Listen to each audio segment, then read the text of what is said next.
We started off as Titans, and now we're the Jets. The start of every season always starts with the sweats. Vinny T, Brett Favre, Aaron Rodgers, what's the deal? Don't even try to tell me that the curse ain't real. We're coming for you, better run and hide. Snowball and Johnny boys, Jets worldwide. Why, yeah, boy. Like and subscribe.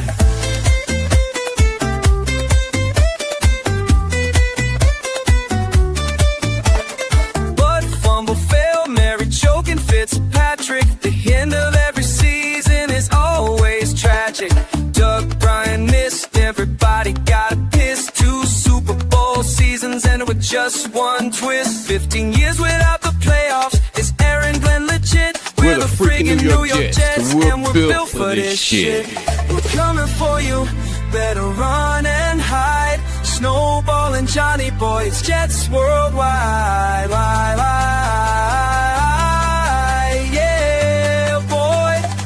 Like and subscribe.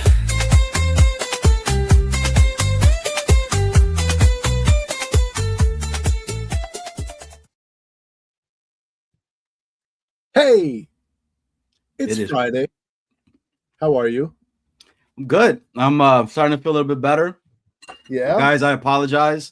I am a little bit on the weather, so I'm having to eat some cough drops so I'm not coughing like crazy. Me too. I feel under the weather too, so I need some medicine as well. So I'll be joining Johnny in the recovery zone. So trying to do that. So how was your week? It's been a week. It feels like 2 days, but how has it been?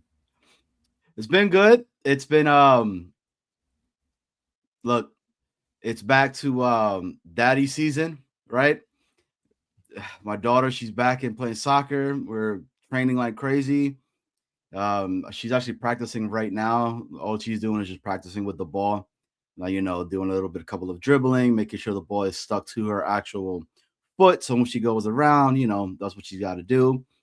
Nice. But it's Friday night. How about you, man? How was your week? Did you beat up anybody? Nothing? Where? At school? No, I didn't beat any children up.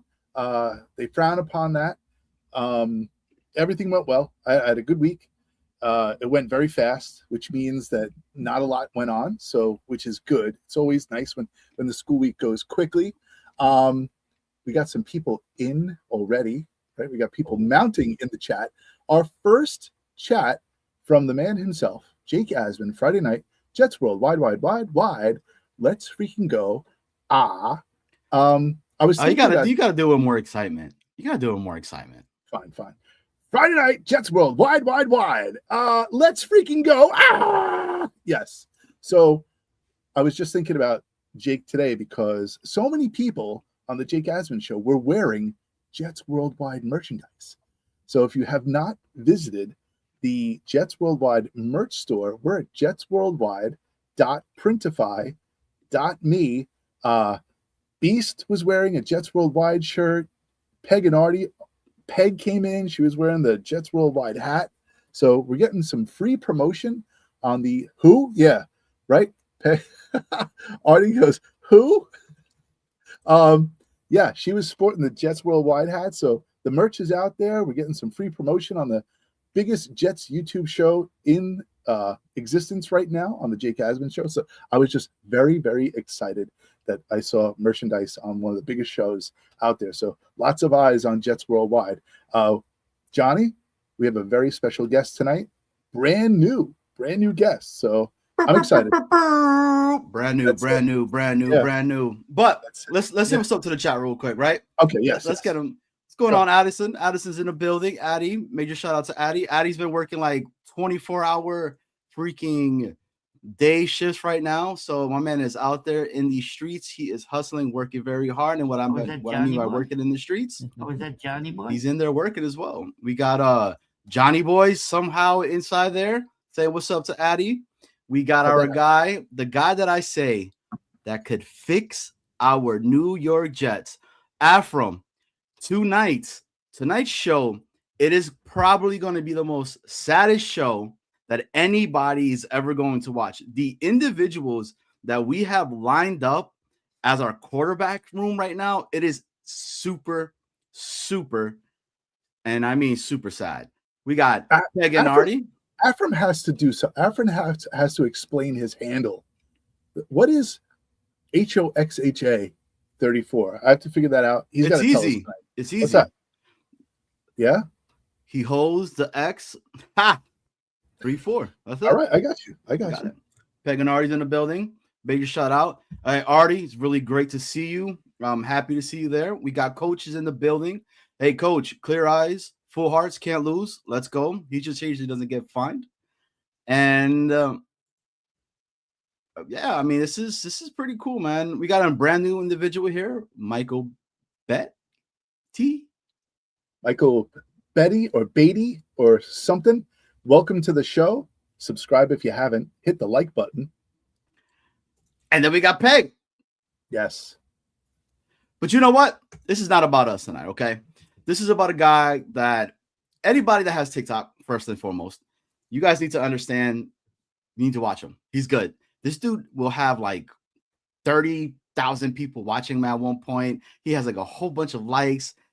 I don't understand TikTok whatsoever. Snowball, we have TikTok. We have 2 separate TikToks for Jets Worldwide that we have no idea how we did that. You know, what? Yeah, it's really weird. But I think it's time for us to be able to go ahead and introduce our guy, right? Coming in at 6'4", 222 pounds. This guy's an athlete. He used to play soccer. He loves his Mets. He loves his Islanders. Pretty pissed off about that trade yesterday. But he talks New York Jets 24/7. From Chris Sports Talk, our guy Chris. Welcome, my good sir. How are you? I'm good, thanks, fellas. You gave me a little nice bump in height coming at 6'4", but hey, I'll take it. You know. Listen, 6'2", 6'4", whatever you got. You know, 5'9", it's all right. But you know. But thanks, guys. I appreciate you having me on here, and excited to talk some Jets. Let's do it. Chris, let's talk a little bit about you, man. Yeah, Kyle, completely right, dude. There's some stuff that's on there that I still don't have an idea on how to do it. I must be young at heart because I love the TikTok. Yeah, he does all these like really like the funny TikToks. That's all Snowball. The ones that just have music, it's literally me because I love music. Okay, that's it. That's how you know the difference. But Chris, talk to the fans right here, right? Talk to everybody just for a while. Let them know. I mean, what's Chris Sports Talk? What do you do? I mean, what is that? So Chris Sports Talk, you know, well, it only started like 2 weeks ago. My wife, she knows I'm a nut with sports and everything. And so you could talk nonstop, you know, all this knowledge about it. Why don't you go on TikTok? And she's been on TikTok with all other moms and stuff interacting because we have a 26-month-old and a 4-month-old. So she was like, go on TikTok, like, make one, talk about sports. And I could talk about sports nonstop. So I made the TikTok, and yeah, I don't know. I didn't know what half the stuff I'm doing and everything there. And, you know, she's like, go live, go talk about sports. I'm like, all right. And I go live and I'm talking everything. Like, my expertise is Jets, obviously, Mets, Islanders, and I'm a big soccer fan as well, too. And then all of a sudden, like 2 weeks later here, I'm almost at 1,000 followers and I'm on a Jet podcast here or a Jet YouTube show. So this is awesome. And honestly, it's kind of like a little dream of mine. I always, you know, had this like, I don't know. I always want to do something like this. I listened to WFAN. I saw Jake Asman come in there. I listened to him 2 times a day. So I saw all that. You know, back when I was in college, I used to have back in the early days of Twitter, I had this Jets Press Daily. And I interacted with Wayne Corbett on there and a couple other Jets snacks at the time. I don't know if you remember Ellis Lankster, a random guy, but, you know, I had it. And then I don't know why I didn't continue with it. You know, I went into the real world and it wasn't anything sports related there. And it kind of feels good to be back talking about sports. You know, it's exciting. This is my passion. I eat, breathe, and sleep this team. You know, I sit there through every game of Adam Gase coach season, and you know, I might need to get my head examined for that, but it's my team and I love them. So, you know, Chris, I saw the quick flex, right? Oh, I just talked to Wayne Corbett. That's cool. I don't know why I stopped talking to Wayne, but hey, it is what it is. But talk a little bit more about that, because I'm pretty sure, I'm more than positive, you actually used to write for the Jets. I think like in Jets UK or something to that. Yeah, right? I did. When I was in college, I wrote some articles for it was like Over the Pond, Jets UK, and then there was one that was like, it wasn't Sports Illustrated, but it was like affiliate of Sports Illustrated at the time, and I maybe made like $5 off an article or something, but like it was, and it was coming out. I was in college from 2010 to 2014, so I was dealing with the great Rex Ryan era, and then the collapse afterwards there. But yeah, it's always been my passion to talk about the Jets, and like I'm just like you guys. Like I sit here every day. I'm looking at Connor Hughes. I'm looking at all these guys. What's going on? How are we gonna finally get back to being competitive and not being not like the final 5 games of the year this year where it's just miserable. So Johnny, do you think Chris is our Justin Bieber? Did we find him like early on in his career and like he's just going to take off from now? I hope so. Hey, you never know. I had a question for you. So obviously you're a big Jets fan. How did it start? How'd you get to where you are? Well, it all started that magical '98 year. Vinny Testaverde, Wayne Corbett, Curtis Martin. I love them. They're my idols and stuff. And my dad's a Jet fan, so I sit there and watch the games with him. And I feel like the first time I really experienced heartbreak in my life was Curtis Martin fumbling twice up in Mile High, and Jets lose 23-10 in that that magical year there. And I've been hooked since. I really have. My uncle was a ball boy for the Jets back in the Namath days. My family, my mom's side's from Brooklyn, and my dad's side is from North Jersey, more there. And my dad is a Jet fan, and I followed the path here for better or for worse.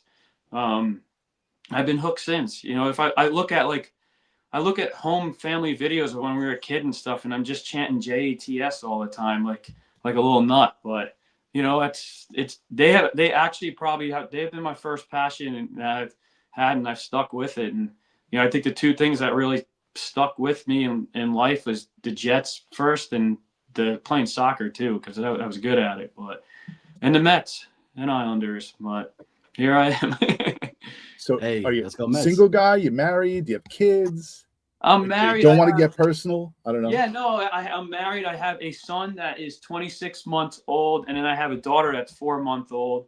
I'm married into the right family because my father-in-law is a Jet and Met fan too. So, I'm very lucky there. So it continues, and they all know. Every time we're together for either my dad or father-in-law or family, like we're talking sports the whole time. So, and it's usually facilitated by me bringing it up. So hopefully you'll raise them to be good Jet fans. Hopefully. Yeah. I got to watch out. We live in South Jersey here, so I got to watch out with the Eagle fans around here. I need this team to capitalize on these draft picks so my son has an easy path to become a Jet fan and continue. The wrong green and white, Chris. The wrong green and white. Hey, Chris, big shout out to Joe and Jax. We had Joe and Jax here, and Joe and Jax, their family, I believe, is like what I think you said, like Giants fans, right? Snowball, right? I think his wife and whatnot. I think he said his wife was a Giants fan. And then they're like Philly fans too that are involved in there. And he said, nope. If you want to live underneath this roof, you better be a New York Jets fan. So, don't you want to pass it down? I don't know. You share that bond of, even if it's your crappy team and stuff, but you want to pass it down. That's your goal there. And, hopefully it's an easier sell in a couple of years from now when he realizes, this kid is, last year he wasn't even 2. He's coming up to the TV and he's doing the Jet chant. He has no idea that I'm watching him losing by 28 points, but he's sitting there and he says it. He knows the chant. And he comes by the TV. Anytime I have something Jets on or related, he says JETS. So we're starting off really well. So good. That was my first kid's. That's the first word he was able to spell. JETS. You did right there. You did right. Shout out to little Gio. Maybe it's because he constantly heard me and my wife say JETS, Jets, and in the very beginning, and then we cursing all. Yeah, it's really bad. But during the course of the show, I'm just gonna ask. Right, we got a lot of people in the chat right now, a lot of people viewing in. So please make sure that you're hitting the like button. We ask a courtesy that you subscribe to the channel as well. We're on our way. You can read it down at the bottom of the screen. We're on our way to 500 subscribers. So please subscribe, hit the like, and help us get to our first goal of 500 followers. Also, this gentleman down here, this guy right here, Chris Sports Talk. I don't know, Jets, do you have a YouTube channel yet or no? No, it's all. No. I'm just on TikTok right now. So after the show, hop on over to TikTok, go search up Chris Sports Talk, and follow this man as well, and get to one of our Jets Worldwide channels. Also, it's either Jets Worldwide, all one word, or Jets Worldwide, 2 words. Follow Johnny. He's Jets Worldwide. I'm Jets Worldwide, all one word. So go ahead, give us a follow on TikTok. Give this guy a follow on TikTok, especially because he's here with us tonight. And on with the show. So how confusing was that? I got confused over here. I know. Chris, how confused were you?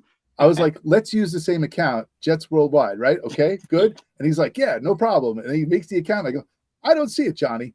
Where is the account? And he goes, oh, it's Jets Worldwide, like Jets Worldwide, 2 words. And I'm like, I made it all 1 word. He's like, I don't know what we did. So we're hitting twice as many people in 2 different directions. So we're using 2 hands, right?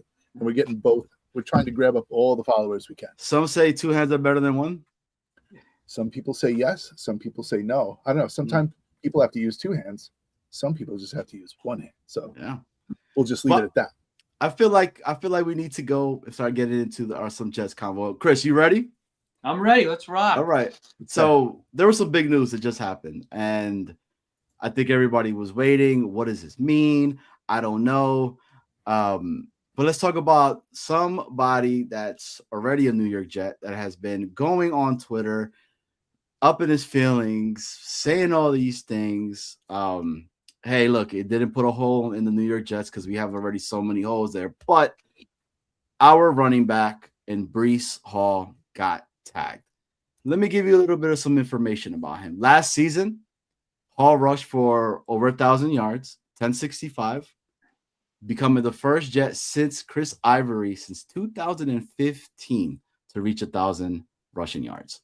Okay, that's super sad, by the way, because I'm somebody that feels like the 1,000-yard metric anymore is not something to just be celebrating and be like, oh, it's so great, blah, blah, blah. You get 17 games that you're able to play. That's at least 59 yards a game, just to put some numbers out there. Of the 19... since then, 1,000-yard season in its franchise history. Sucks. You know what? Snowbizzle. What's that? What was the average? Let me ask you, what was the average of Breece Hall per carry? So listen, he had 4.38 yards per carry average. It was the 6th highest. They call him a dual threat running back, which they did. I mean, we did find out that he actually can receive the ball, which is amazing. Dual threat. He's holding 36 receptions for 350 yards, totaling 15 yards total from scrimmage and 5 TDs. So that was his season. Impressive? I don't know. The Jets think so. Dano says it. 1 touchdown every 61 rushes. Yep. Okay. But listen, they do say that he has breakaway speed, right? But he has breakaway speed when he has a huge opening in the offensive line. I love Breece. I don't like his attitude. I love him as an athlete. I mean, I think he's an amazing player for the Jets. Listen, we got him for another year. So be that as it may, whatever. We have him. And who knows if he's actually going to be the starting running back for the New York Jets when the season starts this year. There's still a ton of options that can happen during the course of the offseason. So we'll see what happens with Breece Hall, whether or not he stays with us, the Jets deal him somewhere or whatever. We'll see. Either way, I'm not going to be upset. If he's running with us, good. He's running with it. Anybody who's on our team, I'm going to root for. But if he decides or the Jets decide to move him off to someplace else and we happen to I don't know. We could pick up another running back somewhere else. I don't know, somebody less expensive, add him to the room. We still have, I say we still have 2 good running backs in the running back room. So I'm not upset with Allen or Davis. And Chris, let me tell you this, right? I think he's like top 5 now as the highest paid running back in the actual NFL. I mean, that's kind of wild to me. Now, do I think the kid's talented? Yes, hands down. I think he's good. I think he's really talented. I think it would fix the narrative a lot if he was to come out and just say, I want to be a New York Jet for the rest of my NFL career. It would make it so much easier on him. Instead, this guy is out there putting some super emo tweets out there talking about, I think, My Big Fat Liar, the movie, and all that. Yeah, see, Dano knows. Chris, your thoughts, man? Like, am I reading too much into this? Is Jets Worldwide just a Breece Hall hater, right? We're not haters. We're not haters. Some people deem us that. Some people deem us that. Okay. I don't care though, but you know. That's all right. I want Breece back. I want him back. I think the franchise tag is fine having him back and stuff. Am I losing sleep if Breece decides it gets traded somewhere? No, I'm not. You know how running backs are. They could be replaced pretty quickly. His attitude does need a change, and I hate that type of attitude. You know what? Why not have the attitude, hey, this team drafted me. Why don't I be a part of the change here and stuff? Why don't I try to, get this? If you get us to the playoffs, we'll love you forever. You could go be another running back that goes plays in Kansas City or, go play in New England, wherever and everything, whatever, But if you come here and you bring us to that next level and stuff, be a part of that change. Come say you want to be a Jet. We drafted you. We've given you opportunities to succeed here and stuff. That's why you're getting franchise tag. What is it, $14 million a year, whatever it is there. I want him to come back, but I think he needs to fix his attitude because he's pretty outspoken with his cryptic tweets. Like we know that's the day and age we live in with these athletes too, with these cryptic tweets, and just come out and say it. I want to get traded or I want to be a Jet. I'd rather him just do that because I want him to. I think his talent. I want him to come back because then we don't really have to worry about the running back position. And if you look offensively, then what are we looking at? Another receiver and a guard that we need, which is not many holes for once on offense. Oh, I forgot the biggest, the quarterback position, but I'm sure we'll get there. But yeah, it's I just don't like that attitude. Like, be a part of the change. Think about the Jet fan. We've suffered so much. Like, be a part of that change. Put us on your back and ride us to at least to a playoff spot, or at least competitive in December. We're not asking much. Well, that's going to be up to him. Do you know Francis Schmutz? I do. That's my buddy here. He's an Eagle fan though, so he bleeds a different play green. I got a couple of my buddies tuning in here. Nice, good. Welcome, Chris Sports Talk affiliates. Thank you very much for tuning in to Jets Worldwide. We appreciate it. Don't forget to hit the like button and don't forget to subscribe because your buddy is on the show today. So please do so.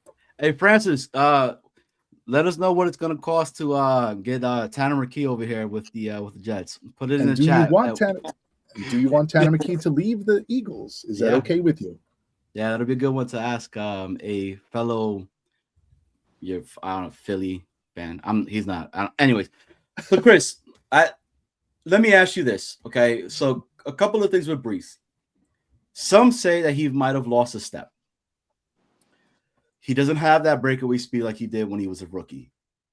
Do you think that's truth, or do you think that's just us being very critical? I think we're being a little too critical. Like Breece is 24. He's still young. He's still young. He's still got he's still got a couple good years ahead of him here. And there was flashes last year where he showed like he would take off, especially like a couple of those screen passes where he popped out and they got it to him. I don't know. I still think he's got a lot left and we're going to, if you saw him go play in Kansas City or, I keep naming the Chiefs, not that they were great last year, but if he goes play somewhere else, how it's going to go. He's going to go there and tear it up. We've seen it before with the way it goes with us. So I think the franchise tag for now is a good solution.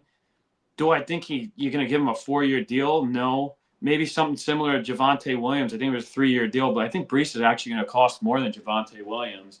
I don't want to lock a running back up for that long, but I also don't want Breece Hall to be Saquon Barkley and go to like the Patriots and have to see him win a Super Bowl. So, not that he's Saquon Barkley, but he's a good running back. You know, you got to give him that. And Chris, Braylon Allen too is like he blew his knee or what? He did something to his knee.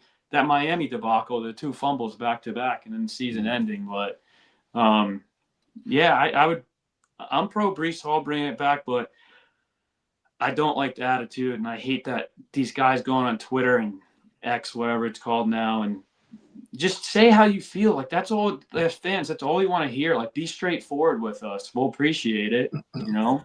Well, I say this, Chris. Right?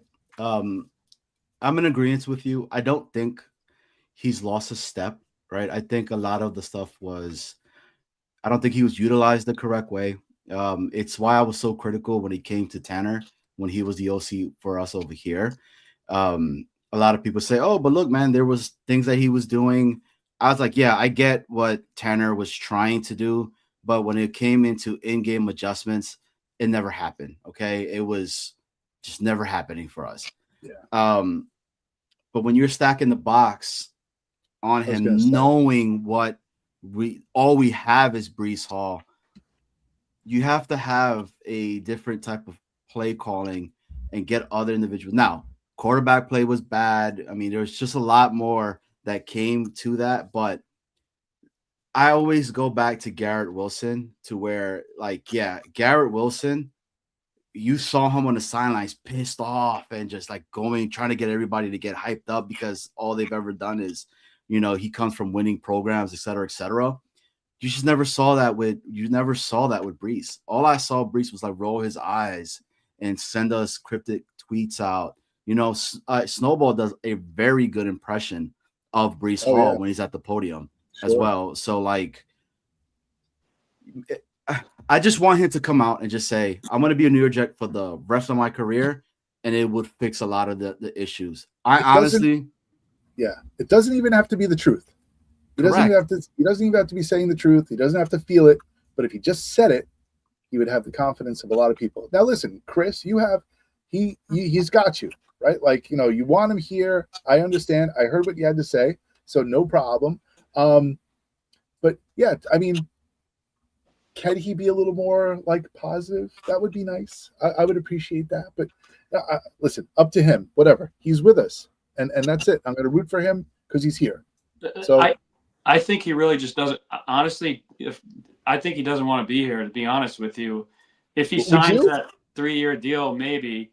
You know, I don't think we did any. We were one-dimensional. I mean, Justin Fields, Tom Tupa threw a ball better than Justin Fields, so pretty easy to game plan against the Jets when you know the passing game is pretty non-existent there.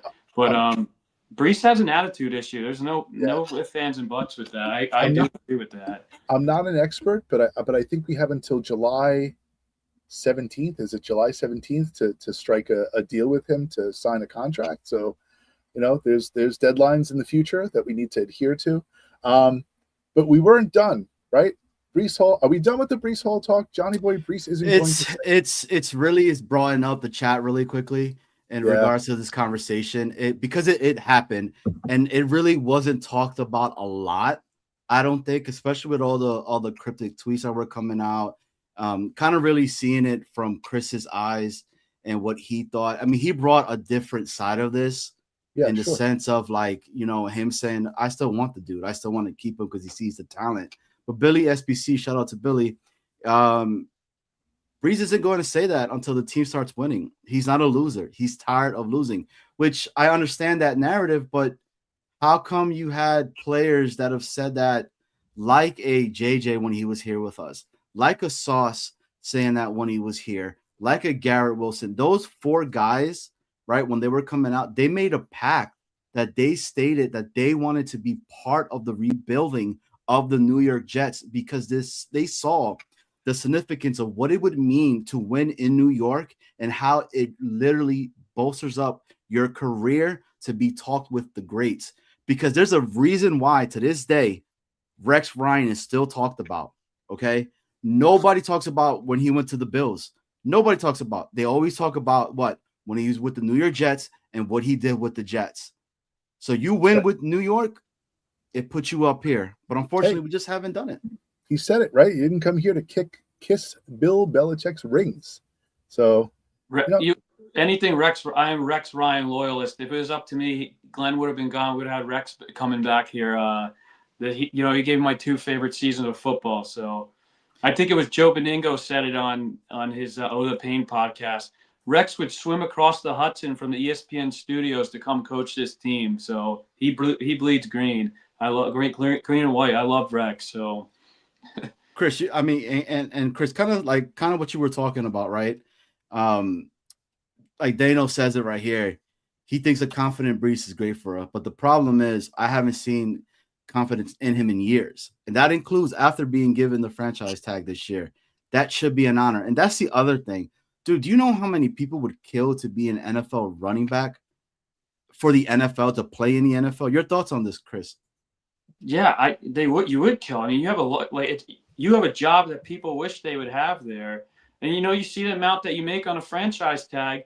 If that deadline comes in July and they haven't made a deal, I would really explore trading him at that point. Then, if you're not getting a 2 or 3 year deal there or something to lock him up, because why not? Then he doesn't. If there's a true attitude problem, this guy, he doesn't want to play with losers. Well, you know what? You play on the team. You are a loser if you're part of that. It's a team sport.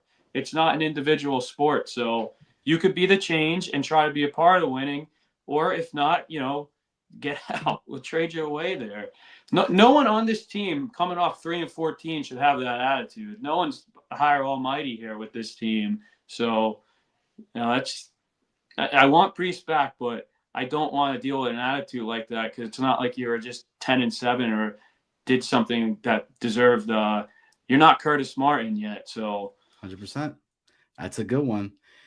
Chris, we're gonna start transitioning on over to the real sad part of Jets Worldwide. If you guys are watching, thank you so much for watching and tuning in on the Friday night hangout chill spot, which is Jets Worldwide. Myself and Snowball are your hosts. We welcome our guy Chris from Chris Sports Talk. Go and check him out on TikTok. My guy is constantly being live, constantly putting some really good content. But you're watching us right now, so hit the like, hit the sub, and shout out to everybody that's inside the chat too. We got our guy Mark Sacchetti. That rhymes like spaghetti. Hey, Mark, I'm getting better at it. You got to admit, Mark. You got to admit. We got a good friend of the show. Haven't seen him. Our guy, Porto. What's going on, Porto? Is really good. The most positive guy in the world. 100%. 100%. And then we got you got the big fellas in the building. What's going on, big fella? All right. Tony A. We made some other moves during the week. We did. So we should talk about those too. We definitely did. Like a major contributor last season. Okay, big contributor to the New York Jets. We have re-signed tight end Jelani Woods. Now, listen, contain your excitement for now, because really, hold it down, guys. Because listen, I'll have you know that Jelani Woods, and they exercised the rights tender on defensive tackle Jawan Briggs and linebacker Marcelino McCrary-Ball. So, we have made some moves in the offseason so far, retaining some talent that we've had. Listen, I'm not gonna downplay Briggs, McCrary-Ball, but Jelani Woods, like that one reception for 4 yards and 2 yards after the catch. All right, it's really big. Yeah, go ahead. Snowball. Yeah, I have to ask you, Snowball. Sure. Who is who? Who is who? Okay, so I'm guessing that the left is Marcelino McCrary-Ball, because he was named a captain last year, and I remember the picture. That's definitely the guy on the left. Briggs is definitely the guy in the middle, and Jelani Woods is definitely the guy on the right. I'm just saying. I don't know. People in the chat, you can take your guesses, but that's my guess. Chris, who do you think? I can't see the graphic here, but Yeah, Uh-oh. I think I mean Briggs has promised, but other than that, like Jelani Woods, I look forward to watching you in UFL next spring. So I think he'll be you know, lucky if he even makes it past training camp. Okay. I But we mean, still have him. Still have him. We He's with us. need bodies too, so Yes, that's true. Briggs was good for us last year. I like what we saw. Yeah. I mean, another Briggs was 6'1", 300 arguably, pounds. Johnny, and you can agree with me, or Chris, I'd love to hear your takes on this. I would say that Briggs was probably one of the better players on the team. yeah. I mean, if you look at his PFF rating, he's like 73 something. Like he's a 73 point something on the PFF scale. So he's made a lot of tackles. I think he had 4 sacks, if I'm not mistaken. I don't know. I can't be sure, but I'm trying to remember if he had 4 sacks. You know, he was a very, very good player for us and a great pickup. What do you think, Chris? He was one of Glenn's like few success stories on the defensive side. And I think that's one of the guys that Muji picked up too. I don't know if it was in a trade or on the waiver wire or whatnot, but he was one of the small bright spots, you know, not many on defense. So that is a good move for them, early on here and stuff. I'm for that. That works. That's great for us. We need some talent. We need to have we need to overhaul the whole defense. So you guys all know that. So, but Briggs is a good start there, bringing him back. I mean, look, Chris, one guy that I was excited to come on over here and be with the New York Jets because on the size, how big he is, right? What he did before, and Jelani.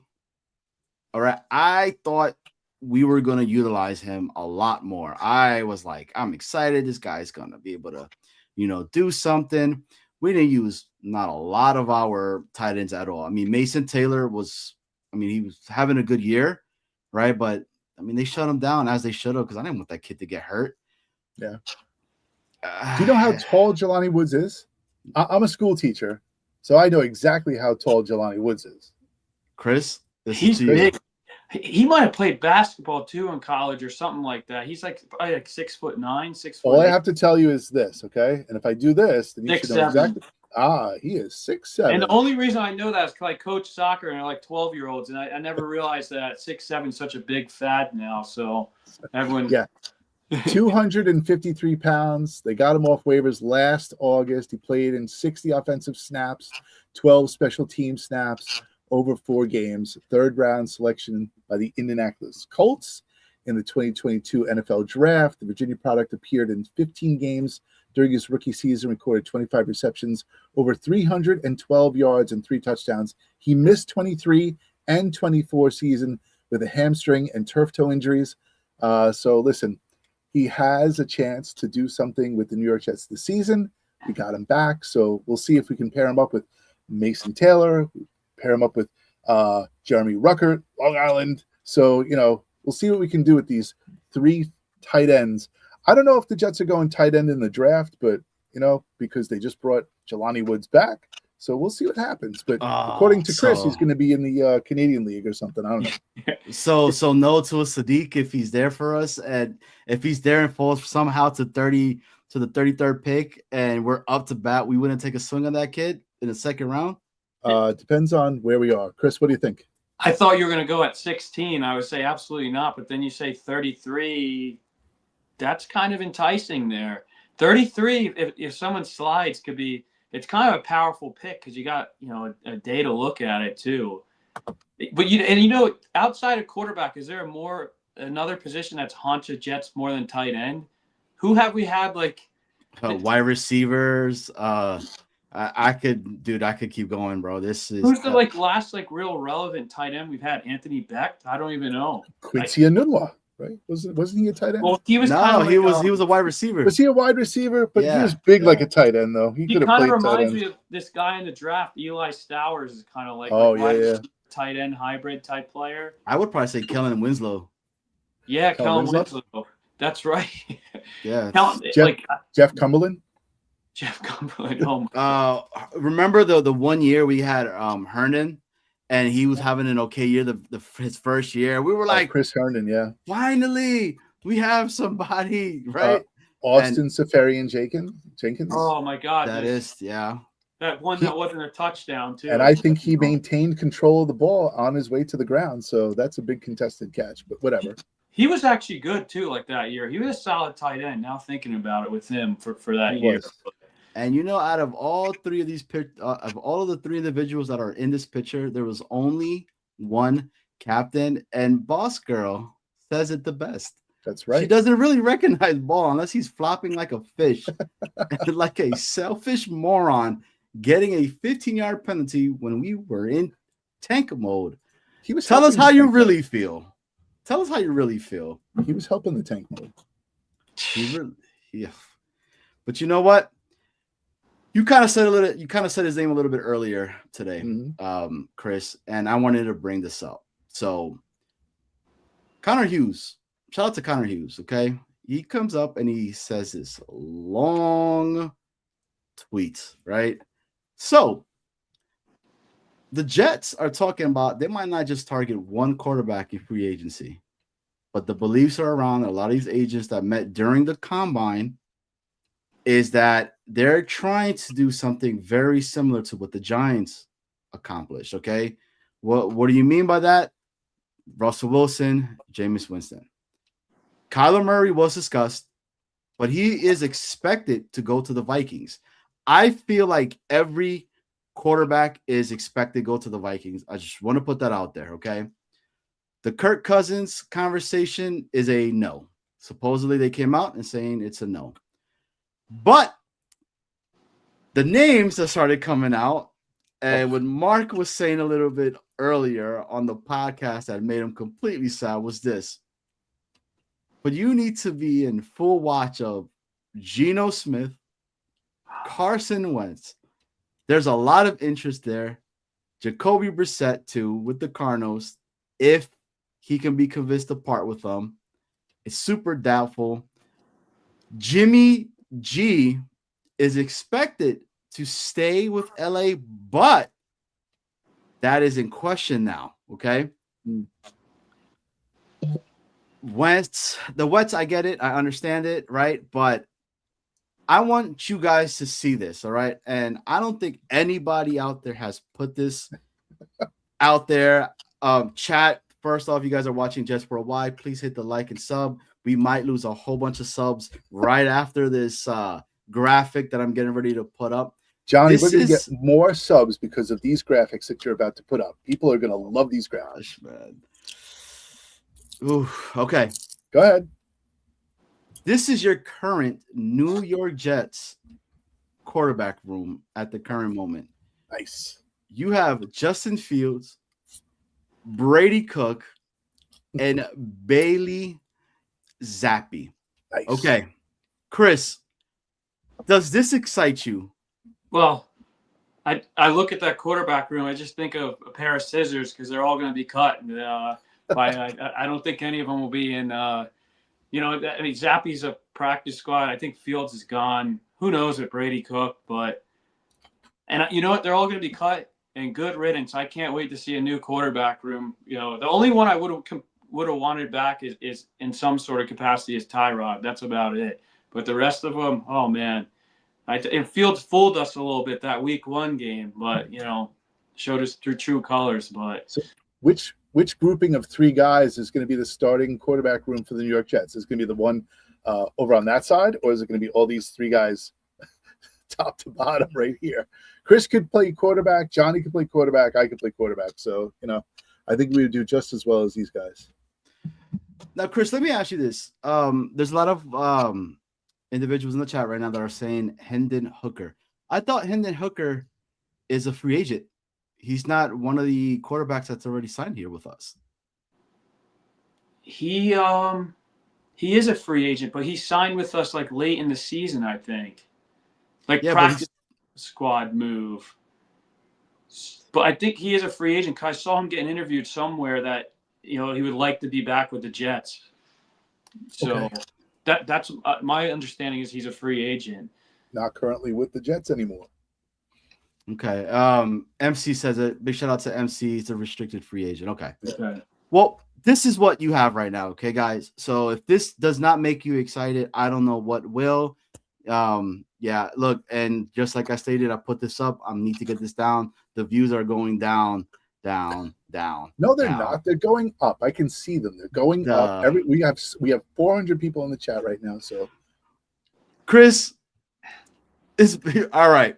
So let's talk about the players that Connor Hughes was talking about, right? I'm gonna pull them up here for you.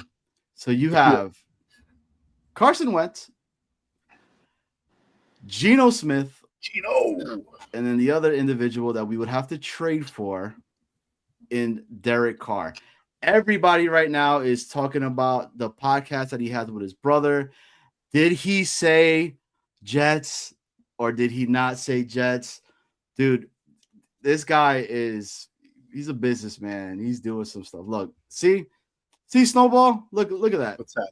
He just unsubscribed as well. Come on, coach. You know what? It took you long enough, Coach Glick, to unsubscribe. We I knew it was coming, so it's nice that it's happened now. Just keep watching. So, does this excite you, Chris? I mean, it feels like you're dumpster diving here, but Wentz doesn't excite me at all. I mean, I just think about him. I don't know. He's inconsistent. My brother's a Viking fan, so I saw him go through it with him this year too. Now, if you're bringing Wentz in with Geno, like a combination, like you said, like the Giants, all right, Geno was terrible last year, but he wasn't bad 2 years ago. So who knows? Maybe Geno comes in here and redemption story. I doubt it, but I think Geno. I would take a shot on Geno. Excite me. Jacoby Brissett is like a guy that if they trade for him, like I don't know, there's something about Brissett that if they get another receiver and then maybe shore up the defense, like could they just be frisky and have like a Ryan Fitzmagic year or something like that? I don't know. I don't see it with Wentz. I don't know. I'm not a Wentz believer. Yeah, you could do a lot. That's not a bad spot to be in. If you have Jacoby Brissett and Wentz is probably Frank Reich's dream. He gets all of his guys back in one room there. So getting the band back together with Wentz and Brissett and Frank Reich. Could you imagine? What's your guys' thoughts on potentially this being your quarterback room? Yes, I know we're going to draft somebody. I understand that. But, oh, my God. No Wentz or Geno, please, Lord. All right. But, yeah, I mean, listen, it isn't a very attractive patch of quarterbacks available this year. Listen, like Derek Carr, right? And I read a report today that Derek Carr is just manufacturing like rumors about teams being interested in him. So, I mean, I don't even know if they've actually received any phone calls for Carr at this point. So I'm really not sure.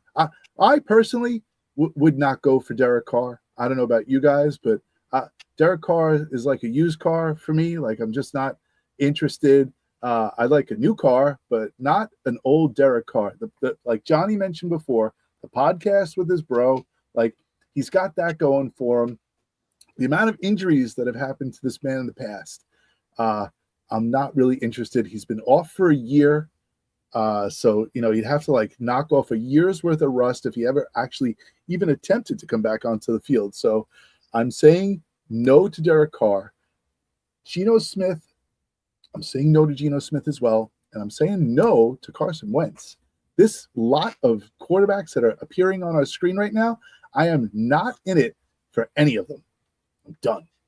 Chris? Snowball, what about Brissett? How do you feel about Brissett? Oh, Chris, save that because I have him there. He's coming for you. It's coming. He's coming. He's coming. Gotcha. This lot of three is not for me.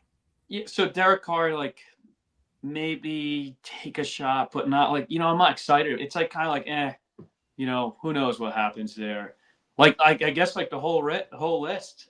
Honestly, I actually almost think I would rather Geno than Derek Carr. Does that sound crazy? I don't know why, because Geno wasn't bad 2 years ago. It was just last year, and he was on the worst team in the, the worst team. So, who knows with these guys? All right, so remember, this is what we have right now. I'm probably a no to Carson Wentz, right? Just because I don't like Carson Wentz. All the talks about him being a really bad teammate, that like there's a lot of players came out that were just saying that he sucks. I'll never want to play with him. Blah blah blah. He doesn't suck, but Derek Carr. What are we even talking about? Okay, our quarterback room is straight trash. If Derek Carr is an option for us, I'm taking a swing at him, with the preference of him understanding that you're not going to be the quarterback of the future. Okay. You're here to be a bridge. I hope you understand that. Geno Smith, he played his ass off last year. This dude was getting killed with the Raiders, and he kept going. This dude got grit. And that's something that I saw, and I was like, with this line, why not? Take a swing at it. Take a shot. It's better than what we have right now. And he's somewhat of a proven individual. You're better than what we have right now. You are better. Literally. Yes. That's what I would sell on Geno and to Derek and to any other quarterback. You are probably going to start compared to having to go somewhere else, and you're going to have to compete, right? Because every quarterback is being linked right now to the Vikings, but they still have to compete to be the QB1 because they got to go against JJ McCarthy. So is that something that, you could maybe talk, but I don't know.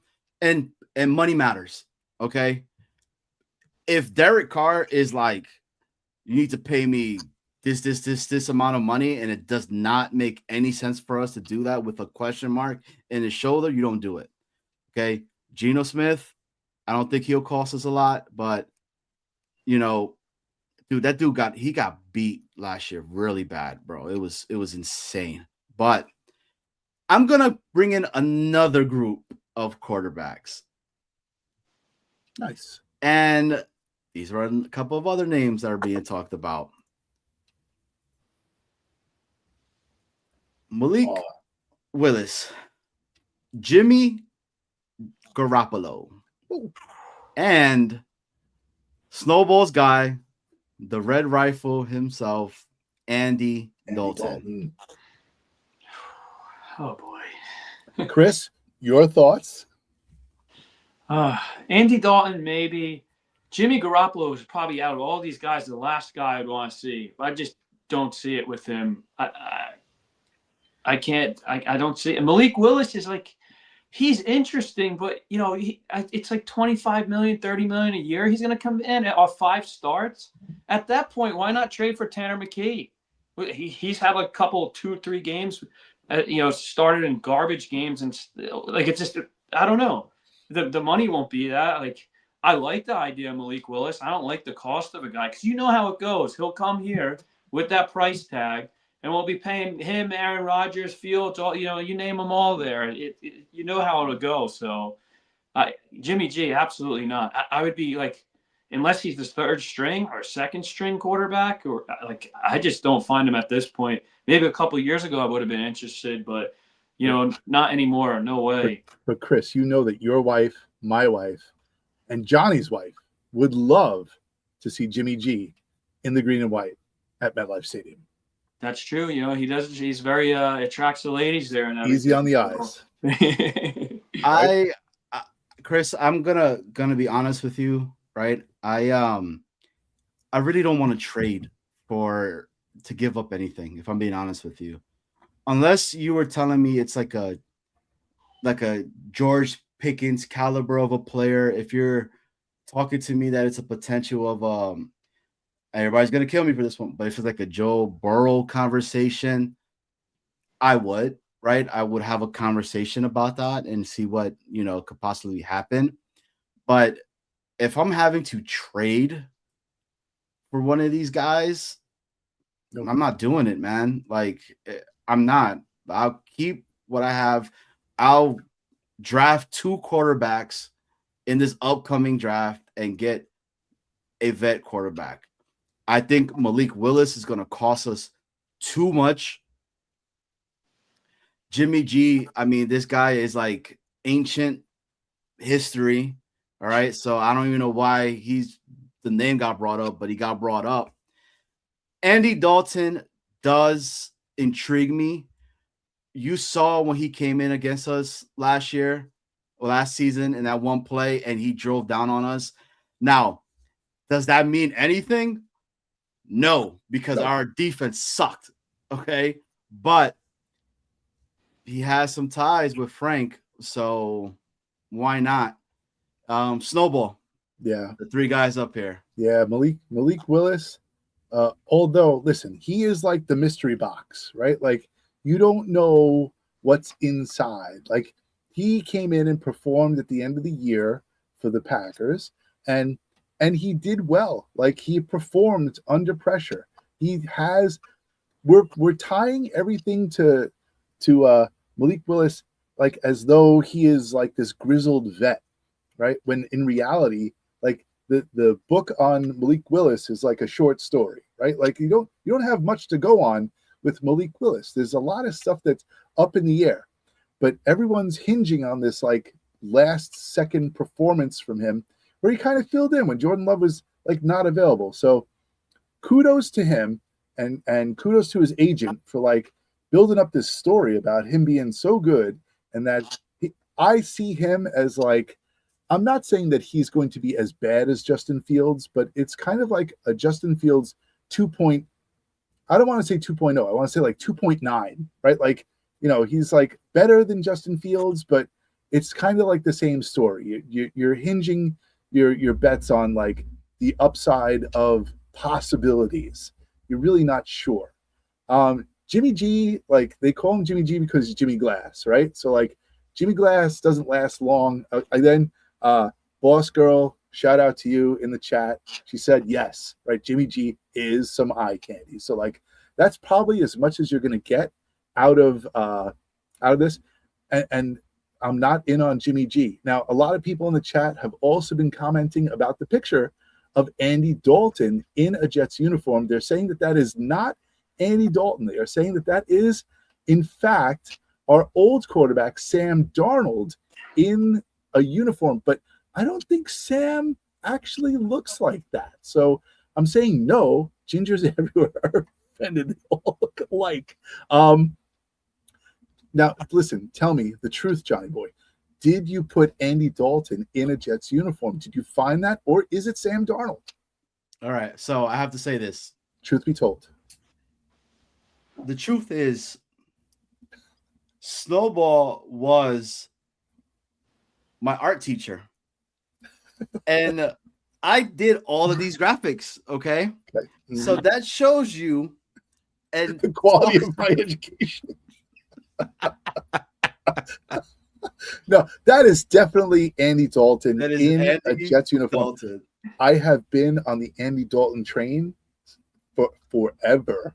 So is that Matt O'Leary? It is Matt O'Leary. That is definitely Matt O'Leary. We're just going to tell you the truth. It's Matt O'Leary. Thanks, Danger Zone, because we did, and they're on after us. So just shout out to the Danger Zone. If you haven't, you should tune into the Danger Zone after our show, not before, right? So don't leave us without going over there later. I'm in on Andy Dalton. I always saw him as a player of stability. You know what you're going to get from him. I think he is, if we were to bring in a rookie quarterback into the room, I believe he would be a great mentor to a rookie. He reminds me of, what's his face? Uncle What's-His-Face. Who is the guy with Zach Wilson? What's his name? Who is the quarterback who he's the pass coordinator, McCown, right? I see him as like a McCown 2.0, right? Like, he could help somebody. You could bring somebody in and he would mentor them. So not Brunell, but yes, McCown.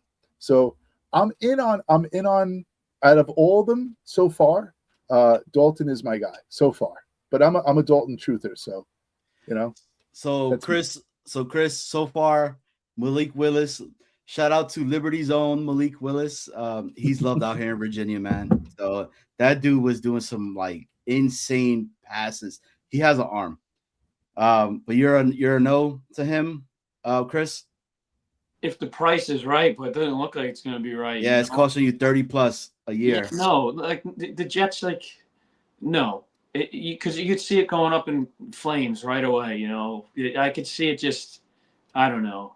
What about? Let me ask you guys this: Tanner McKee for a 5th-round pick. Would you do that or no? So I saw that your friend Francis put that up there for a 5th round. I'm a no. I'm still a no. And then I want what I want for this draft, if I'm being honest with you, Chris, is that from the rounds from the 4th until the 6th, that we actually have a scouting room that knows what the hell they're doing and gets players that could potentially be really good for us that would be an impact to this team. Because that's how these other teams that have been successful are doing it, a la your Chiefs, right? Like them dudes have not had 1st-round picks, they're always training their 2nd-round picks. I mean, the Rams are just like, oh, look, we'll get somebody there, right? Puka Nakua. Well, I could keep going on and on. That's what I want us to do in the draft. So, like, I'm here saying I don't want to do that. What has Tanner McKee done for me to be like, hell yeah, like Tanner is the truth. Everybody's just saying that, because he got drafted by the Eagles. I don't know if that answers your question, Chris.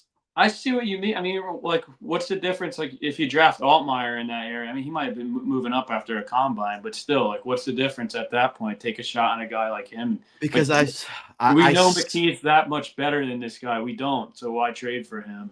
In a sense, you make it good, but dude, Altmaier's that guy, bro. Like, he's the sleeper quarterback for me in this draft. I am like all about that dude, man. You know that, Chris. All right. Where do you think Altmaier goes in the draft? I don't know if we're going over that, but Altmaier? Watch him go to the Steelers, bro. Watch. He fits the Steelers perfectly, dude. It just ends up, he's a beast, man. He's not being talked about enough. But all right. Chat. What's your guys' thoughts? We don't have a Tanner McKee slide, do we? We don't have a Tanner McKee image. No, I think they would probably break this entire computer. So let's so we listen. We have Tanner McKee, Jacoby Brissett, right, and then you got the draft picks and stuff like that. Have we not mentioned a quarterback? Like, everyone's saying, oh, everyone is slated to go to the Vikings. In my world, what I've read so far, everyone is slated to go to the Jets as well, except for Kirk Cousins, right? But other than that, I've heard like everyone has an interest. The Jets have an interest in every free agent quarterback in existence, and probably like even going back like 14 years. They're still going back to quarterbacks who have been available for the past 14 years. So I don't know, man. What do you think? Have we talked about Jacoby Brissett? Well, let's talk about Jacoby Brissett, because on their next trio that's coming up is Tua. Okay. A young Marcus Mariota. Again, Snowball was my teacher. Okay? This is the best that I could have done. Is that Aaron Rodgers without a mustache? All right. And a goatee? And Jacoby Brissett. All right. Chris, I'll let you run with it first.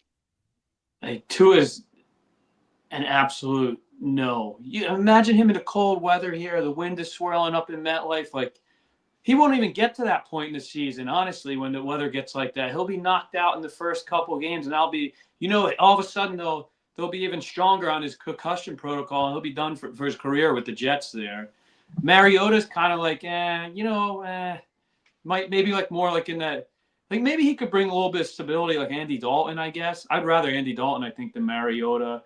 And you got Brissett is like, I would say, I don't know if we're going to get to them, so I'll save it. But there's three, like the top 3 quarterbacks I would pursue. Brissett is one of them for the 1 year. So All right. Snowball, your Yeah. thoughts on Uh, this all right. beautiful So three? yes. So the Brissett idea is cool. I don't know if like okay, so he's with LaFleur, right? Over in Correct. Arizona. So like, do they? Well, listen. They say that they're going to get rid of Kyler Murray. So if you get rid of Kyler Murray, do you just like wipe the room, and do you just go like full new quarterback room? That's a possibility. Um, so let's take it this way. Okay, Kyler Murray. Uh, is Kyler Murray? We have Kyler Murray up there, correct? We do. We do all the way on the right. No, So no, no, no. no, That's we don't. Tua, Tua, Marcus Mariota, oh, Mariota, and and Brissett. Jacoby Right, Brissett. Yep, right. So we don't have Kyler Murray up there. correct. All Not right. yet. So oh, is he coming? There might be another slide. All right. Okay. I don't know. You're always full of surprises, so I don't know. But out of these, all right, the Brissett deal, yeah, I would take him because of the connection with Frank Reich. I would definitely appreciate somebody of his stature, size, and so on, and knowledge and familiarity with our offensive coordinator. I'm in. Mariota, I'm in as well. Like Chris said, a little bit of stability, right? In that he's not going to like light the world on fire, but at least you know what you're going to get with him. He's going to be a stable quarterback. He's going to be that guy who's going to just like hold the room. Are we going to lose? Are we going to win? Yeah, we're going to do both, right? But like, are we going to lose more than we win? Probably. But Mariota is a vision of stability. Kyler Murray, Tua, like Chris said, I'm going to agree with him 100%, right? The cold weather, Tua, what's his winning record? Like, what's his win streak in sub 40 degrees? Like, he doesn't win when the temperature drops. MetLife, like anything, like if we had a winter, like the way we've had a winter this year, if we had next year, if we have a winter that way, it's lights out for Tua. So not the best deal at all. So I'm not in on Tua. Mariota, yes. Brissett, yes, as a possibility. So there's two more: Andy Dalton, Mariota, and Jacoby Brissett. I'm in. Okay. So let's talk about Tua. I'm a hell no to Tua. And I'm a very strong hell no to Tua.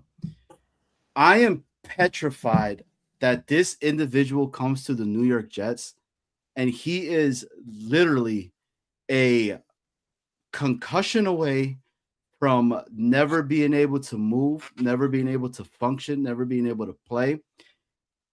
And let's be honest, guys, with us, we've had seriously a lot of bad luck.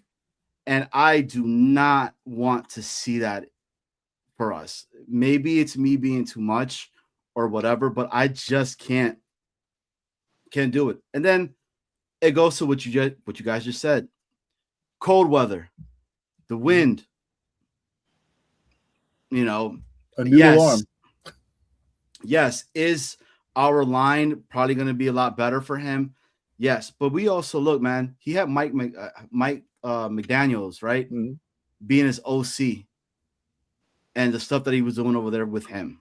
He's not going to have that. He's with Frank. Does he fit Frank's type of mode of a quarterback that he likes? I don't think so. Nope.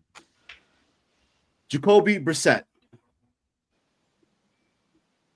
I would love Jacoby Brissett to come on over here.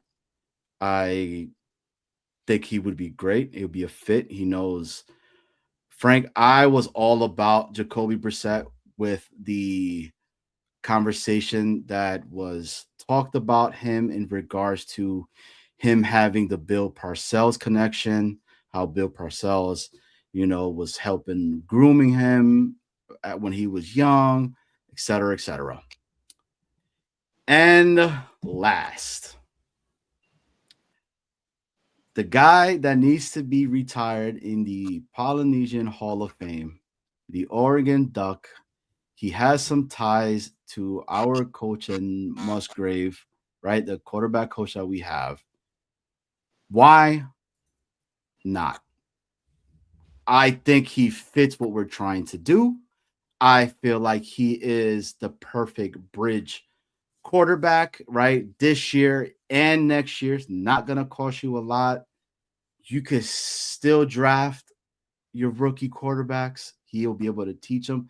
Because if I'm being honest with you, a lot of these other quarterbacks that we continue to keep talking, my question to you guys is this. Are they, and this is for the chat as well, are these quarterbacks willing to teach the rookies that are coming in? I mean, you've heard the stories of Kirk Cousins. You've heard the stories of Joe Flacco.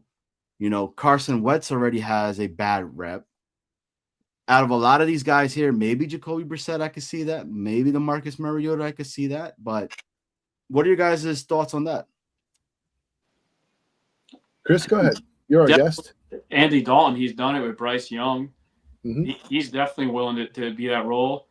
I mean, Mariota was in the same room with Jaden Daniels, so he signed to be there before Daniels even got hurt. So he kind of signed up to be that guy in the room. So I think Mariota, you make that. And Brissett was signed up to be a backup for Kyler Murray. So I think if you're talking in that category, being a mentor, I think those are your three guys. Like Derek Carr, if he came, or would he sign up to be a? He's going out there saying he wants to play on a Super Bowl contender, but they're signing up. They're just lining up for him to be playing for them. These guys, maybe as a backup, but. I think those three guys are the guys that are willing to be mentors for these young quarterbacks that come in here. If they do go a young quarterback early on, or even later on, any of them there, What Super Bowl contending team is going to sign Derek Carr? I'm still trying to figure that one out, Chris. Maybe he's hinting at, like everyone is, a quarterback away, the Vikings type. Vikings are that team, or Pittsburgh, maybe. I don't know. I don't see it either. I really don't. I don't see it. If he had an option, it might be with the Jets, and that's it. Right? So yeah, I think Mariota's a mentor. Dalton is a mentor. I mean, listen, we're out on Willis, but Willis can't be a mentor because he doesn't even have the experience to be anything with a rookie QB in or whatever. So I would say that out of all the ones that we've kind of looked at, I would definitely say that Dalton or Mariota would probably be the best mentor bridge. Even Brissett would be good mentor bridge quarterbacks for a rookie QB. And then the last of the batch. You got Kyler Murray, your guy, Tanner McKee, France's guy, Tanner McKee. And then the old gunslinger himself. He's still doing it. He did it last year. A good old Joe Flacco. Flacco tobacco. Chris, talk to us. No, I've seen Flacco, and he could sling it still. I don't know. Maybe I'm done. I want to see something different. We've been down that road before. I think Kyler Murray, if I had to pick my number one choice, I want to win. And I know we're a bridge quarterback, tank, Arch, all that stuff. I want to win. Not this Kyler channel. Murray is the best of these quarterbacks. Who's been to a Pro Bowl like him? He was dancing around with a terrible offensive line down in Arizona. I know he's short and stuff, but he's proven he could do it in the league. He's played in a playoff game before. I don't think, I keep saying Jets or Vikings. I think he ultimately ends up with the Vikings, but he would be my number one choice to be Kyler, honestly. I would go, Kyler would be my number one guy. I'd maybe take a swing at Tanner if it's a late draft pick, but Murray would be my first choice that I would go after. He's done it before. You can't if you look at Kyler Murray, if he signed with the Jets, he would be the best Jet quarterback since who? Chad Pennington? None of the other guys come really close to the ability that he has. So, I'm a big proponent of Kyler Murray, and you're getting him on the veteran minimum. You're getting him for nothing. Arizona's paying his salary. It's it'll be a 1-year deal. So if he stinks, go play for the Oakland Athletics then at that point, maybe he pursues that. But so is it his ability or is it his price tag, or is it a combination of the both, Chris? A combination. I think it's a perfect storm. But ability, I think, like if guys have had success in a league of this list, who has had success? I mean, Flacco, but decades ago at this point. But who of that list has had like the success of Kyler Murray? I mean, he's been to 2 Pro Bowlers. I don't even know if any of these guys. I mean, maybe Derek Carr could be kind of similar, but Kyler's 28. Derek Carr's older, and I mean, Kyler's had his injuries too. I don't want to discount that, but Kyler would be my first choice that I would go after. And another guy, like, I don't even think he's available. Who's and that? No one You talks cut off? about him, but if he was, who I would take a swing at, if we're trying to win, like I'm not, who cares, whatever happens in 2027, whatever happens is, no one's talking about Davis Mills. He played better than CJ Stroud when he came in last year. And I don't know what the price tag would be, but that would be my other guy I would want to take a look at. And then Jacoby Brissett, that would be my top 3 there. So, Chris, so the David Mills conversation is kind of very similar to the Tanner McKee conversation, right? I feel like backup quarterbacks are still a valuable position, and you saw what happened. I mean, look at Stidham and what he did with Denver, right? Like, if they would have had maybe one of these other guys, it would have been a different story. Maybe the Patriots are not in the Super Bowl, but I don't think the Eagles let Tanner go. I think they're like, give me a 2 or a 1. Why the hell am I going to let my backup guy go for nothing? Maybe that's a reach for me. I don't know. Well, same thing with Mills. I would not do, if I'm Houston, I'm like, you saw what you saw in CJ Stroud last year, and he got hurt, whatever. Do you let him go? No, Mills could win you games if you have an injury he could come in and win you 1 or 2 games, and then you keep going. I don't, again, that's why I'm like anti the trade. Murray's a tough one for me, okay? Because this kid has injuries to his legs. He's always been known for extending plays and making plays with his legs to extend the plays itself. Do I think he's talented? Yes, he is. Do I think he's better than what we have right now in the again, the current quarterback room, guys? Okay, this is the current quarterback room. If he's not going to cost you anything, why not take a swing at him? And then Joe Flacco. If our line is supposed to be really good, again, I go back. This is your quarterback room right now. So I sad. would take 100-year-old Joe Flacco over these guys. Bailey Zappi is the one that I'm kind of like, maybe, but I don't know. Look, it's kind of what Mark is saying, and it's so true. So we're back to we're fucked. Yeah, exactly, Mark. We are fucked. This was supposed to be the year that, all the great quarterbacks were coming out of college. Now, none of them are coming out of college, right? Like, Moore went back. You got Mendoza going to the Raiders. You got Allard coming off of injury. Nussmeier is a question mark. So, like, your free agent market is basically it. For no better word, it is a trash heap of quarterbacks. And you're trying to pick the best piece of trash off the heap. So, Tanner McKee, like, he interests me, but again, like you guys said, is Philadelphia going to let go of their primary backup? I don't think so. I really don't. They'll probably keep him.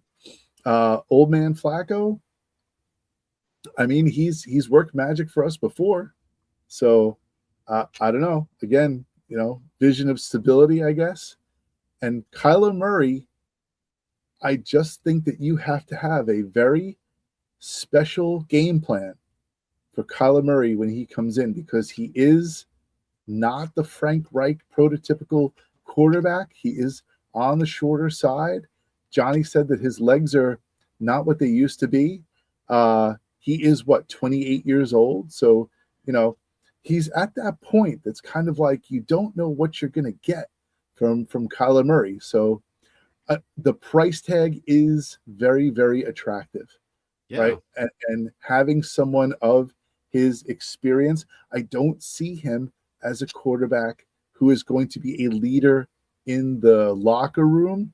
I don't think guys are going to rally behind Kyler Murray, but just based off of his experience, off of his ability, off of his knowledge, and again his price tag, I think you're looking at him as a viable potential quarterback that the Jets will be like really pursuing. So it's scary, but it's the truth. So I don't know. Like I'm looking at what some other people are saying in the chat. Like Kyler is an elite leader in COD. So cash on. And look, I'm gonna go back to what Mark said. So we're back to we're fucked. Yes, 100%. Okay, like I love that. I'm gonna keep highlighting that. All right, I'm kind of glad you said that. And whoever said about the Call of Duty piece of it itself, I could care less about him playing Call of Duty. I could care less about him playing video games. First of all, the kid's still young. I'd rather him doing that than getting caught up like the basketball player from the Phoenix Suns that just got a DUI. It keeps him out of trouble. Right. You know what I'm saying? So like, I don't care about that. My thing is Plaxico shot himself in the leg, right?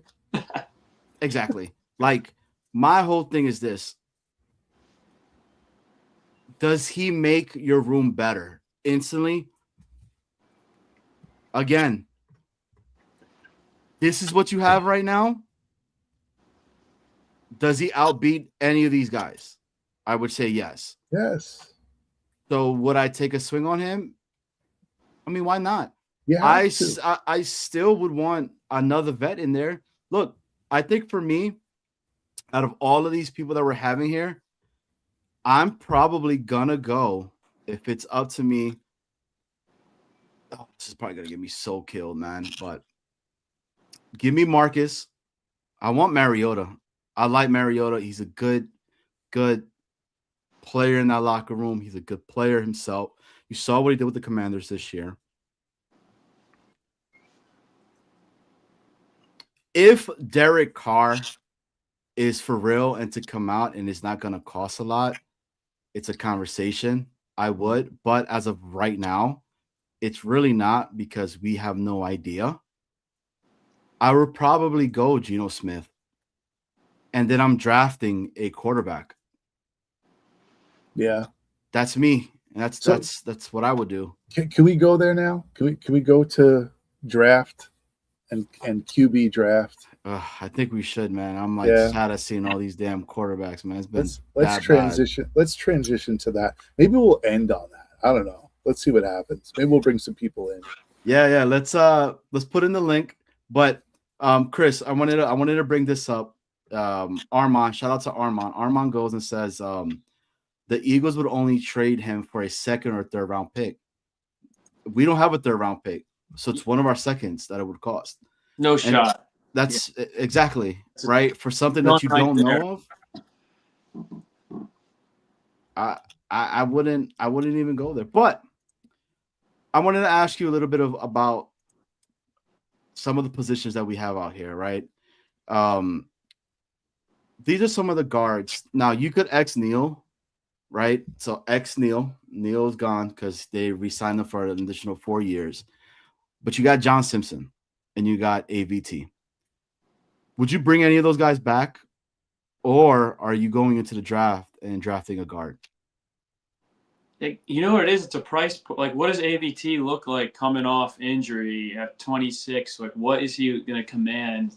He's hurt all the time, though. Like, sometimes it's just Evan Neal, no, obviously, but I would consider bringing John Simpson back keep the continuity going on offensive line.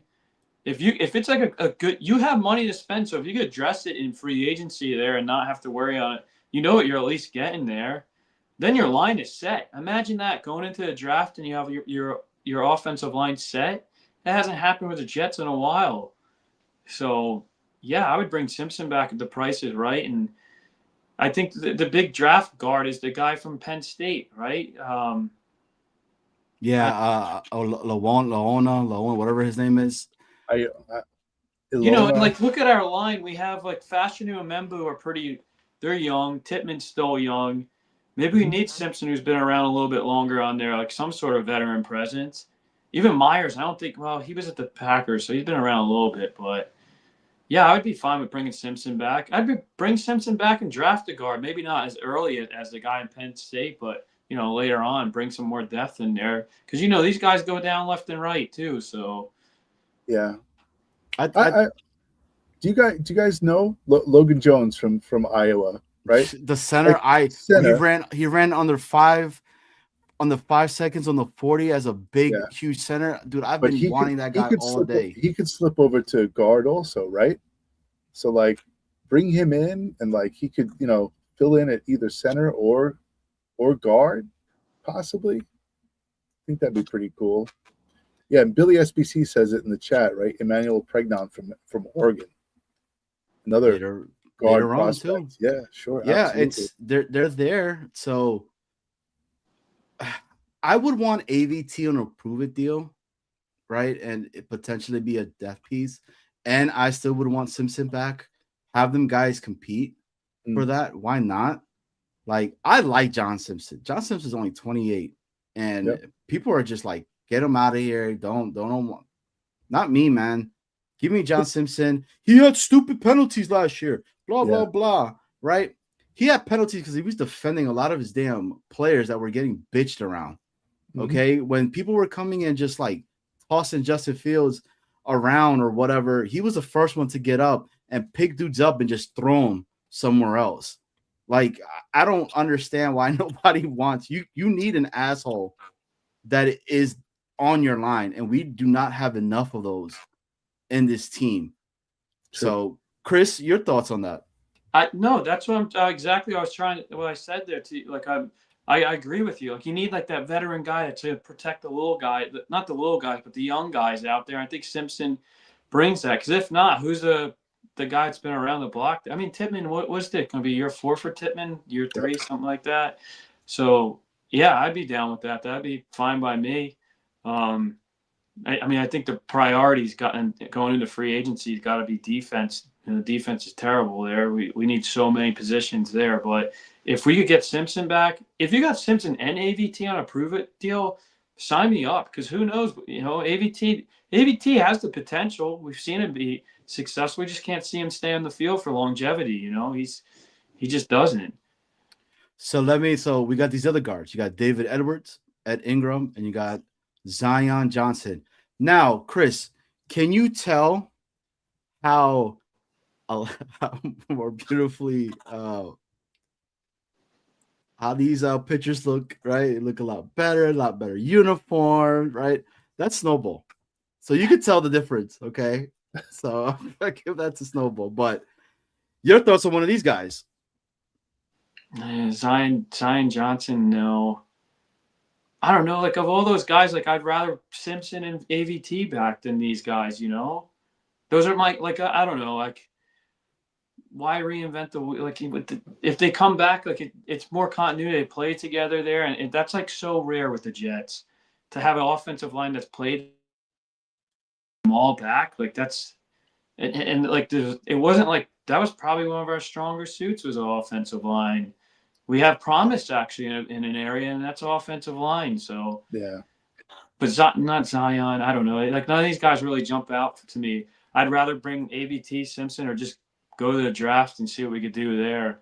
Can I ask you guys opinions, and even the people in the chat?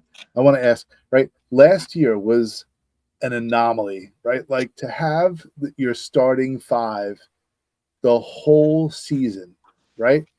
Beginning to end, 17 games, continuity across the board with the offensive line. next year, are you not shitting a pickle about the offensive line? Because how many times does that happen where the offensive line stays intact for 2 years in a row? Do you think that it's going to happen again next year? Like, you have to have backups. You have to have like reserves. You have to have people waiting in the wings to take over. But do you think the offensive line holds up for a second year with the Jets and have continuity for 2 years in a row? No, no way. You know how it goes with that. It's like an offensive line is almost like, starting pitching in baseball. You almost have to, like, good team needs to have like 7, 8 starters because a couple are going to go down. So if you bring Simpson back, AVT has like a backup on the line, like that's pretty good starting off there. You're going in with 6 solid offensive linemen. So yeah, you need to, depth is definitely important there. It's not going to happen again because when has it ever happened? It happened this year. Well, all the years like it happens this year, and we go 3-14, of course. Of course. Johnny? Snowball, that I've stated from the very beginning that I want this line to stay together. The fact that we've never had that, it was the first time in I don't know how many years that this line has actually gone through a whole season together. Mm-hmm. I was like, wow, keep them together, keep them learning, let them go. I would probably draft a center. Okay, I want Logan Jones. Do that. You got a center in Myers that can move into guard if need be. He's your depth piece. Then maybe Logan Jones. You have the options that are there, but let these guys build together for years and years to come and let them build a dominant wall. Okay, so then when it comes to 2027, this team has already built continuity with each other and they continue to keep growing that way. I'm old school, Chris. I believe in building in the trenches. The trenches is where you win. Re-sign Simpson. If AVT wants to re-sign here with us on a prove-it deal and he wants to fight for that position, do it. We have the money. Why not? AVT, you have to prove it to us, man. Like, the Jets gave you the opportunity. They drafted you, okay? So you've been hurt. The injuries scare me. A lot of people don't talk about it. Oh, but they've been freak injuries, blah, blah, blah. These guys are guards, okay? They play in positions like this, right? So what are they using constantly? Their arms. He's had triceps. He has biceps. He has pec injuries, right? Yeah. Everything that you need to, boom, be right there, it's injured. Yeah. AVT scares me and he worries me. Been saying it for 2 years, Johnny. Right? AVT, the most unpredictable player on the offensive line of the New York Jets. Just a reminder, if you are watching, we have a bunch of people in the chat. I see a lot of people watching. If you have not hit the like button yet, we please ask you to hit the like button. Let people know that we're on the air. People, need to know about this channel. And if you would be so kind, please hit the subscribe button. We are on our way to getting our first milestone of 500 subscribers. So every subscriber counts. And I have not mentioned this in a while, but we do have the mystery box right here. So of the 500 first subscribers, one name will be chosen at random. If you have chosen to make your subscription visible, we will choose from those names. There is, did I say what was in this? Did I say what I put in this, Johnny? Nope, because we're still keeping it a mystery. So no, I did put something in on the air. Yeah, you did. The signed helmet. I did put a Mark Sanchez signed helmet, so you will get a Mark Sanchez signed helmet and a picture, his mugshot from his accusations.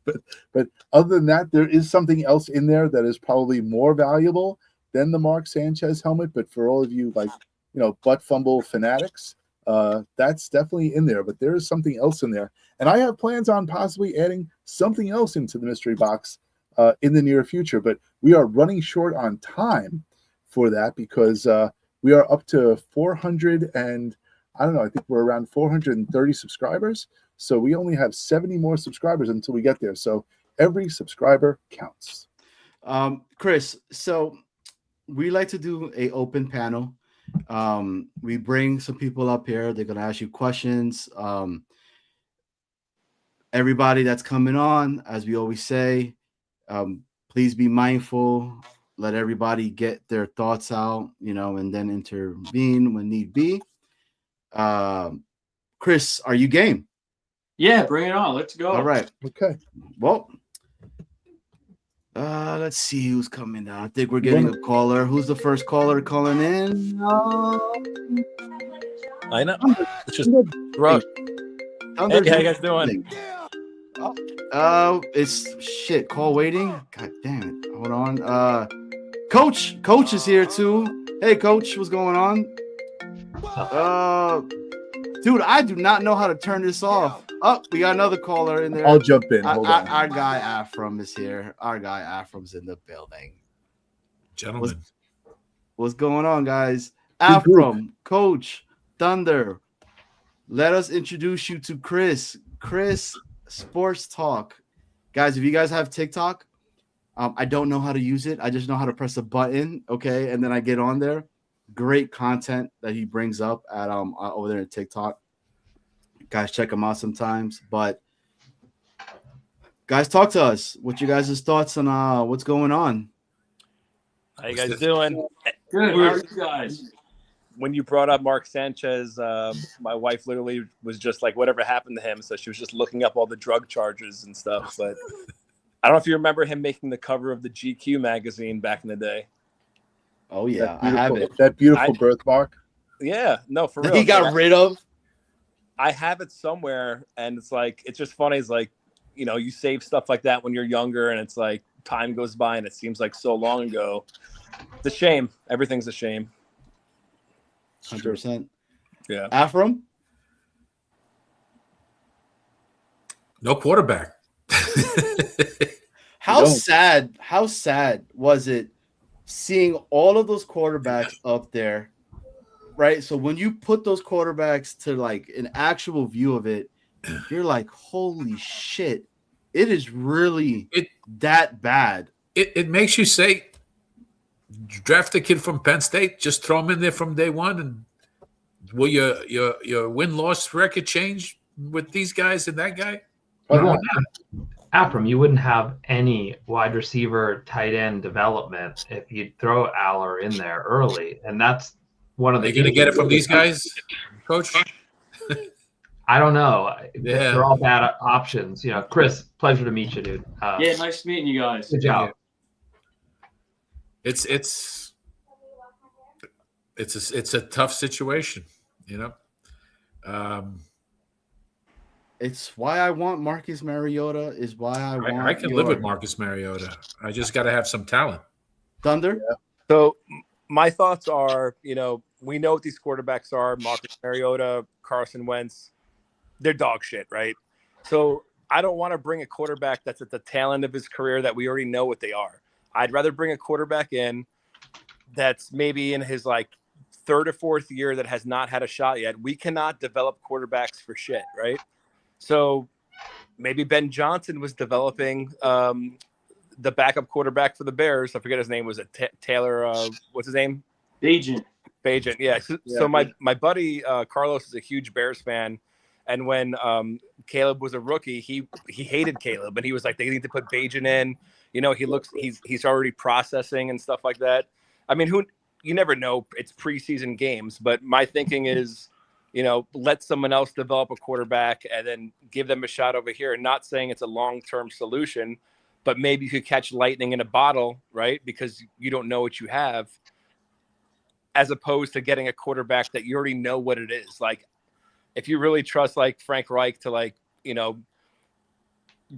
squeeze the most out of juice out of a quarterback that's been in the league for over 10 years or 8 years, that hasn't really done anything. You know what I mean?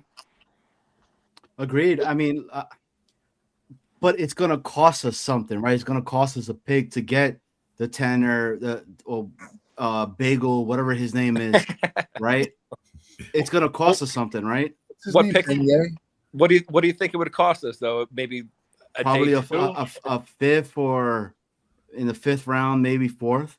I mean, to be honest with you, bro, like, you know, I'm good with giving a fifth round, a sixth round pick. I mean, I would not give a third round. I know we don't have a third round, but I wouldn't give anything above that.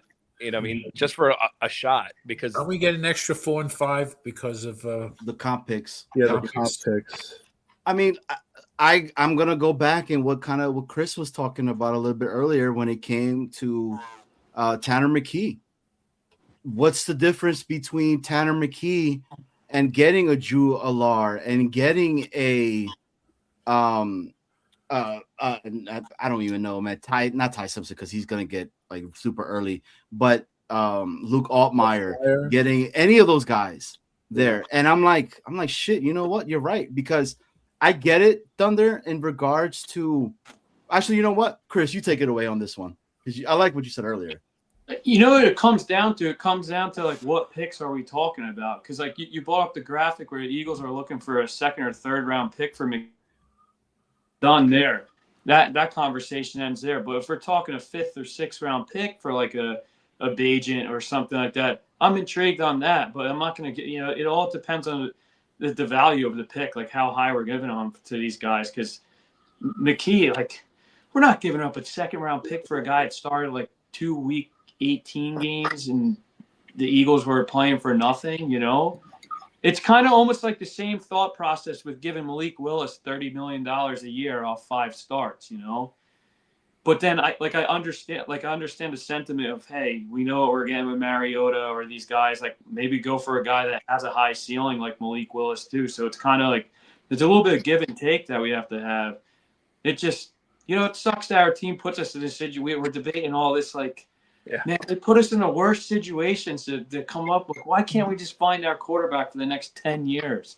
Would you give up a second for Mac Jones? No, I wouldn't. No. Mac Jones. Oh man, this is about to get me killed, too. bro. This is gonna get me killed. All right. Go ahead. Oh no. Watch your back. Watch your back. Okay. I want to show you guys a graphic, okay, really quickly. Real fast, okay? All right, can you guys see the screen? Yes, I can. Okay. Yeah. I can't. This is our quarterback room at the current moment. If Mac Jones, I think a second is too high. But why not? I wouldn't mind Mac Jones, but not for a second round pick. I mean, I agree with that. The second round, that's where I'm having the battle, right? Yeah. I don't think a second round, but yeah, if we trade 33 down and get another second round pick, and a third round pick, I wouldn't mind trading that third round pick.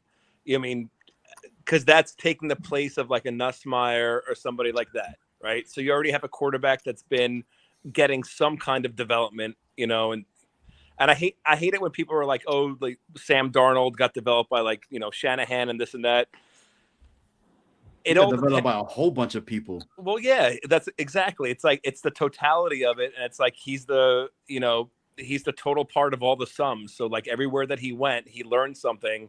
It's not like a Matt Flynn situation which I'm afraid of with Malik Willis. I don't know, man. Like we're.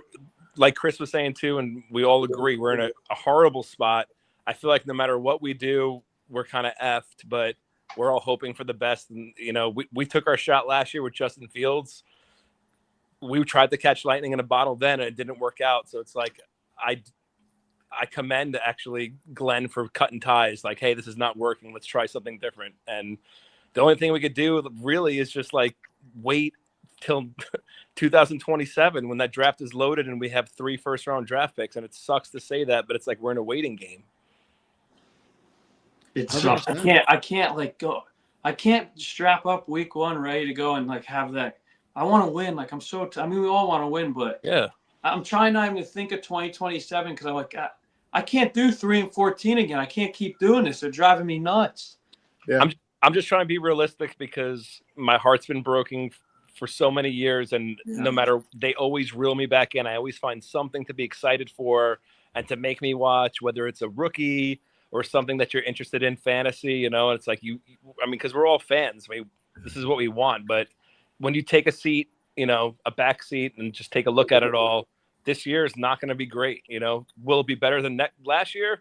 Hopefully, right? You want to see those baby steps and everyone, you know, come together and make progress, especially for Glenn. And if it doesn't, we're in big trouble. Well, he's going to do whatever it takes to put a winning team together. So whoever they feel is going to make it happen, they're going to go after. The quarterback drives the team. So, like, based on what we've discussed so far this evening, it is not a good situation at all for the New York Jets at this point. Like, the quarterback crop is dead. It's like an old cornfield right now. Like, you're just picking at old cobs on the ground and you're trying to, you know, make popcorn out of them, and you just can't do it. So I don't know what the hell we're going to do. You basically have to put one hand here, the other hand here, and put them together. And you have to pray that you, based on the crop that we have to choose from veterans, you have to say, you know what? We're going to draft somebody, and hopefully they turn into the miracle man that we've all been waiting for. And the scary part of that is that we have pick 16, and Ty Simpson is sitting there. And you know that, I mean, I feel it. I feel that if Ty Simpson is there, the Jets are going to pull the trigger at 16 on Ty Simpson. I can feel it in my bones. I can feel it in my plums. I think the Steelers grab him, though. You think the Steelers grab him? Yeah. The Steelers have one of the best backup quarterbacks in the entire NFL. You have Will Howard at the. Oh, I thought it was Mason Rudolph. And Mason Rudolph, yes. I look, the Mac Jones conversation, Afro, it's a very intriguing one to me because, and I'll tell you why. I could give two shits about 2027. I'm not worried about that right now. Mm-hmm. The season that's up and coming for us hasn't even started. I can't go into the season and be like, I want to tank for the March for Arch and all that, when I am probably one of the only few that does not think that Arch Manning is that good. That's my take. Not yet. You know, you've seen him on film a little bit and all that, but he started off extremely shaky over there in Texas. Does Mac Jones bolster up the quarterback room? Yes, he does. He instantly becomes a lot better than what we have. Is he going to give us some W's? Maybe. But then I'm like, I go back and I'm like, why the hell did we let go of Mechie? I was pissed. I'm like genuinely pissed about us letting go of Mechie, because now your wide receiving room is Garrett Wilson and a whole bunch of question marks. Yeah, but Johnny, Isaiah Williams is Mechie, except he has immense special teams value. And he hasn't dropped a whole bunch of balls to piss us off the first time he drops another ball. I think holding on to him for less than the tender is the plan. So we'll see what happens. They may wind up signing him back. And I hope they do. And you're completely right, Coach. But even if we have Mechie signed there, what I'm trying to get at, that it's still question marks. The only one that I could put my hat onto and say that it's proven is Garrett Wilson. That's it. Oh, Yeah, dude, but we knew that from day one. Irv Charles coming back. Come on. He's going to move the needle. But that's what this free agency and the draft is all about. We know what kind of team we have. We can't worry about that. The job is for Muji to bring in the players now to fulfill this team. You know, we know we have crap. Chris, what were you going to say? Because I was seeing you biting at the bits. No, it's all good. I know that we have like 6 people on, so I'm trying to like wait before I speak. No, the other Chris, not that my Chris. bad. I'm sorry. Apologies. My bad, Chris. I'm like, I don't want to cut anybody off, and I just did it. Go ahead. I think there's one like saving grace. Like, I feel pretty good about what Darren Muji did in his first year, and he's got all the resources to make this team the way he wants. This free agency, this draft. Let's see what he does. That's the one belief I have. The coaching staff, I don't know. I wasn't too sold on Glenn towards the end of that season there, but that's a whole nother thing. But Muji so far, like he's made some little savvy trades. Getting 2 first-round picks for Sauce Gardner is insane, but Holy shit. Yeah, I just saw a notification go off for that. Holy shit. All my Eagle fans, my Eagle friends are going to be upset because they were dead set Crosby was going there. Big move for Baltimore. What is the implications on it? Has anybody seen that yet? Boss girl, breaking news. For pick 14. Oh shit! And additional compensation. That's big time. That's huge. I would have done it. Oh, 2 first rounders. Oh, okay. 2 first rounders. Okay. Yeah. So this year and next. That's Mendoza's Most likely. receiving core and O lineman right there. Look at that, man. Wow. That's Mendoza to Mekhi Lemon right there, or Tyson, probably. Okay. I think that's. I mean, good for the Raiders, man. That's exactly what Coach just said. The Penn State guy gets picked right then and there. He's the best lineman coming in right now at that time frame and talent wise. Amazing. Holy shit, man. Okay. Good. I mean, that's that big was the Raiders' one good defender. MC Mays says it. Mendoza to the Jets. We could hope. I mean, you got Nate that says shout out to Nate. And he says, holy shit. Wow, I can't believe that just happened. Breaking news, Jets Worldwide. Boss girl tells everybody that money moves. Max Crosby goes to the Baltimore Ravens. Coach, what's on your mind? I see it. You're going. It's going like this. What's going on? Talk to us. Yeah, I was waiting my turn. I'm wordy. You all know that, so I'm trying to be better. So I've been on the don't trade too many assets for a quarterback for 2026 train. I'm okay with a Jacoby Brissett trade for a late round pick, but if we're not doing that, Flacco's a free agent. Wentz is a free agent, and you draft a 5th or 6th round or a 4th round rookie as a developmental piece, and you hope that the ceiling for that rookie is a long-term backup. And you look at them and you say, okay, can I get 9 games out of Flacco, 5 games out of Wentz, and 3 games out of the rookie at the end of the year just to see what we've got? And at the end of that, we're like, ooh, cool, 3 wins again. Right. And we're like, great, we got these 1st round picks, and ours is a top 3 pick because Miami and Arizona are tanking, or at least Miami looks to be tanking. And so when I say all that, I think taking Ty Simpson in the 1st or 2nd or whatever, the dude needs to play to get better. He doesn't look bad when he's healthy. I'm not going to take anything away from his good film. However, we're going to put him out there for a year on this team and then draft his replacement next year, when the pick used to select him could be putting a contributor on the field long term. That's the part I have an issue with the Ty Simpson early. That's what's on my mind. I just can't get over too many dollars or draft picks in a quarterback this year. And I know we have to field the team. It's not working for my brain. Your thoughts? I agree. Fill the team up so you could just plug and play a quarterback. That's it. Guy should be able to come in and learn, and basically you have all the weapons you need. You know, I'm hoping Sadiq lands at 16 because I'll grab him in a heartbeat. Hell yeah, let's go. You know, now he could be my number 2 based on what he can do, even as a tight end. Okay. You got to build up that defense. We'll see what right now with speculation, but I got to see what they do in free agency and how fast and how much they're going to spend. Okay. Because we can't do what Joe Douglas sits back and waits for the deals. Sometimes you just got to go in and be aggressive and take guys that are going to be immediate impact to this team. I'm giving Bill M his props. He did say that. Okay. I thought it was a 5-year deal.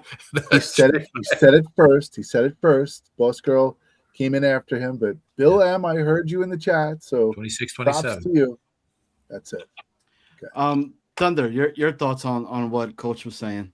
Yeah, I'm just saying, like, you don't want panic moves too, because that's where the Jets get in trouble when, if Woody like puts his fingers and everything and he wants to make the big splash. But I think we'll know during free agency how scared, like, if Glenn is scared for his job by the moves that we make, or there's thinking that if Glenn gets fired and Muji stays, right? So far he's making sound decisions, but I just don't want to see us make decisions that are older players in their third contracts, like 30 years and older and shit like that. You know what I mean?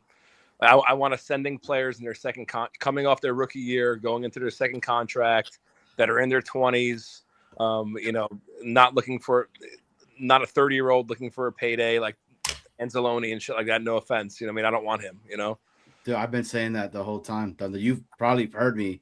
I think Anzalone is a year too late. Now there's a conversation of Demario Davis, and I'm like, Demario Davis is 10 years too late. 10 years too late. Yeah, I can't believe he's still in the fucking league. I mean, for me, like, I want Alec Pierce just because I want a field stretcher. Garrett Wilson isn't a burner down the field. He's more of like the route runner that you want, like doing the dirty work. We need that field stretcher that could like really take the top off. Pay Pierce, you know what I mean? And then that may alleviate drafting a wide receiver with our second first-round draft pick, and you could focus on, building in the trenches, you know what I mean? Going defense, or maybe drafting a guard, going defense and guard and just really solidifying that line. Chris, your thoughts on this? I mean, I think Alec Pierce would be a nice little addition too. I mean, if you think about it too, he is a field stretcher, and Garrett Wilson is more of that guy could, get the shorter routes and everything there. So they kind of complement each other pretty nice there. You sprinkle in his old teammate Donnie Mitchell too there. It could get real interesting there. The Jets have such flexibility; they could do anything really, but. They got to be aggressive in free agency and get these guys. I don't like. I mean, Jawan Jennings, Dobbs, Pierce. Like, if you told me we were going to sign any of those guys, I mean, obviously Pierce is the standout there, but I think all of them could make an addition. But I will say this: I feel like the receivers in this draft are pretty good. Like Lemon and Tyson and Tate and Denzel Boston. There's a lot of even Surratt from Indiana. There's another guy from Indiana, I think, too, Cooper. Yeah, Cooper. Yep. So there's a lot of good receivers, Chris, in this draft. So there's so many that are not being talked about enough. You got Kobe Young, you got the kid Branch, okay, you got the kid Jacoby Lane, you got Daniel Sobkowicz, okay. Go check them out, guys. Like, you guys want guys that are your Cooper Cups, that are your Puka Nacua. Right? Yeah. These are the guys that I'm naming that could potentially be that. And they're not being talked about enough. Why? Some of these guys went to schools that you never hear about. Daniel Sobkowicz, whatever his name is, yes. Right? He went to Illinois State. He's compared to Cooper Kupp. He's compared to a what's your other receiver? Adam Thielen. But he's not being talked about because he went to Illinois State. Check out all the records that this kid has broke. This dude is a touchdown machine. Touchdown machine. But not talked about enough, So Chris, you're completely right. Like, there's a lot. Kobe Young is 6'5". He ran a 4.40, I think, if I'm not mistaken, at that height. And he was the kid on the gauntlet that was catching everything, running super smoothly, not being talked about. So, like, there's guys that are out there. That's why I want the New York Jets. You want me to truly believe on this coaching regime? You really want me to believe on Muji? You really want me to believe in Frank Musgrave? All these guys. Find those players in the fourth, fifth round that could be impactful players for you. And you're like, holy shit, look what we did in 2026 in the Pittsburgh draft. And that was the year that really started to change this organization around. maybe I'm being a homer too much, right? But I'm just like Coach. Okay, I'm one of those guys that I believe in the green and white. I want my fucking team to succeed. I just can't say, fuck it, March. Let's tank next year and go for it. Then why the hell am I watching any sports? I didn't play sports to lose. Okay. And I don't believe that this damn team does that. Chris, you played soccer. You played it at the collegiate level. Okay. Did you go into the pitch and was like, hey, you know what? Fuck it. I'm going to lose today just because it'll get me better seating or some shit. No, and I don't ever understand like people thinking players want to tank, because even if like years we had a rough record, we were still going out giving our all to win, So it's you're gonna give it all, and like I echo everything you say there, Johnny. I can't go into the season marching for Arch and stuff. Like I want to win now. Like Joe Beningo says it too. Every time I listen to him, like I want to win now. Like, even like be in the hunt in December. Like give us something. I'm tired of trick or treating. Yeah.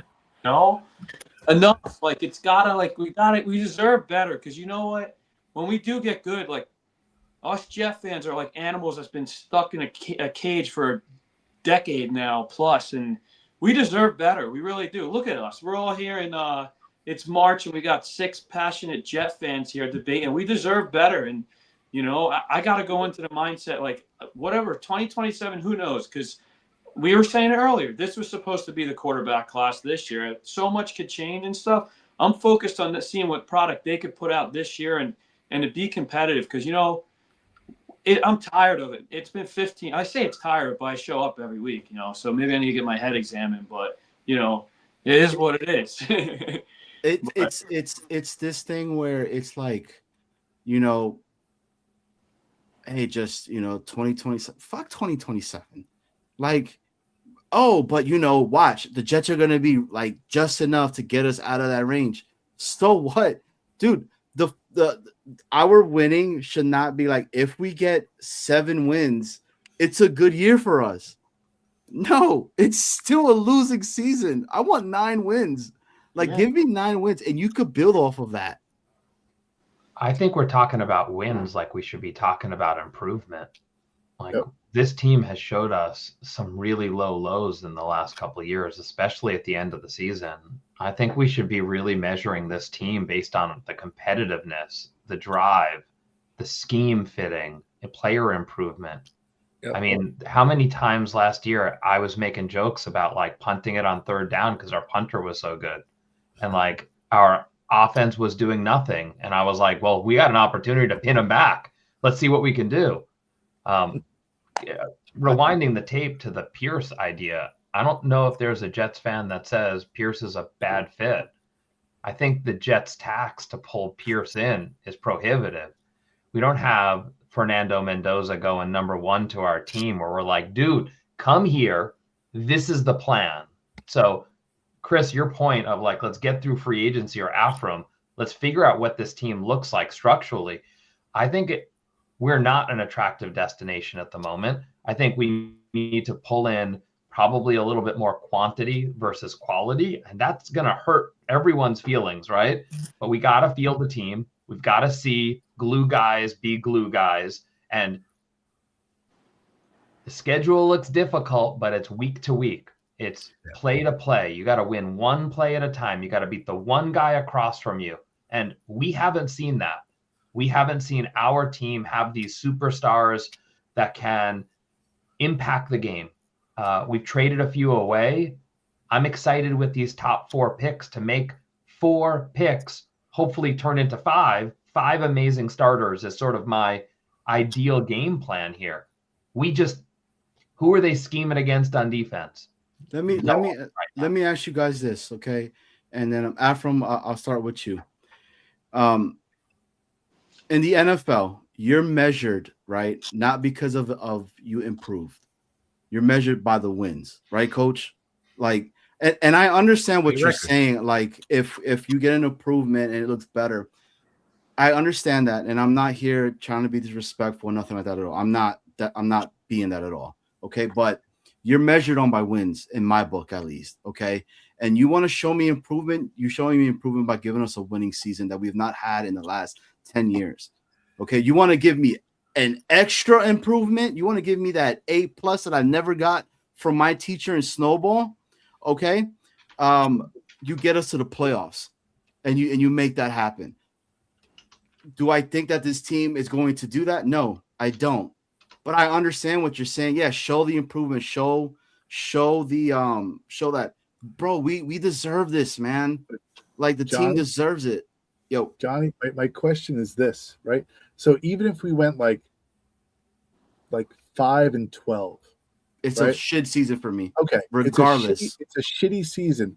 But of those 12 losses, they were dog fights to the end, right? We had that when we were losing games by 3 points and we needed a kicker. Yeah. And how did we feel after that? I'm just saying, like, you got two or three games that went into overtime, right?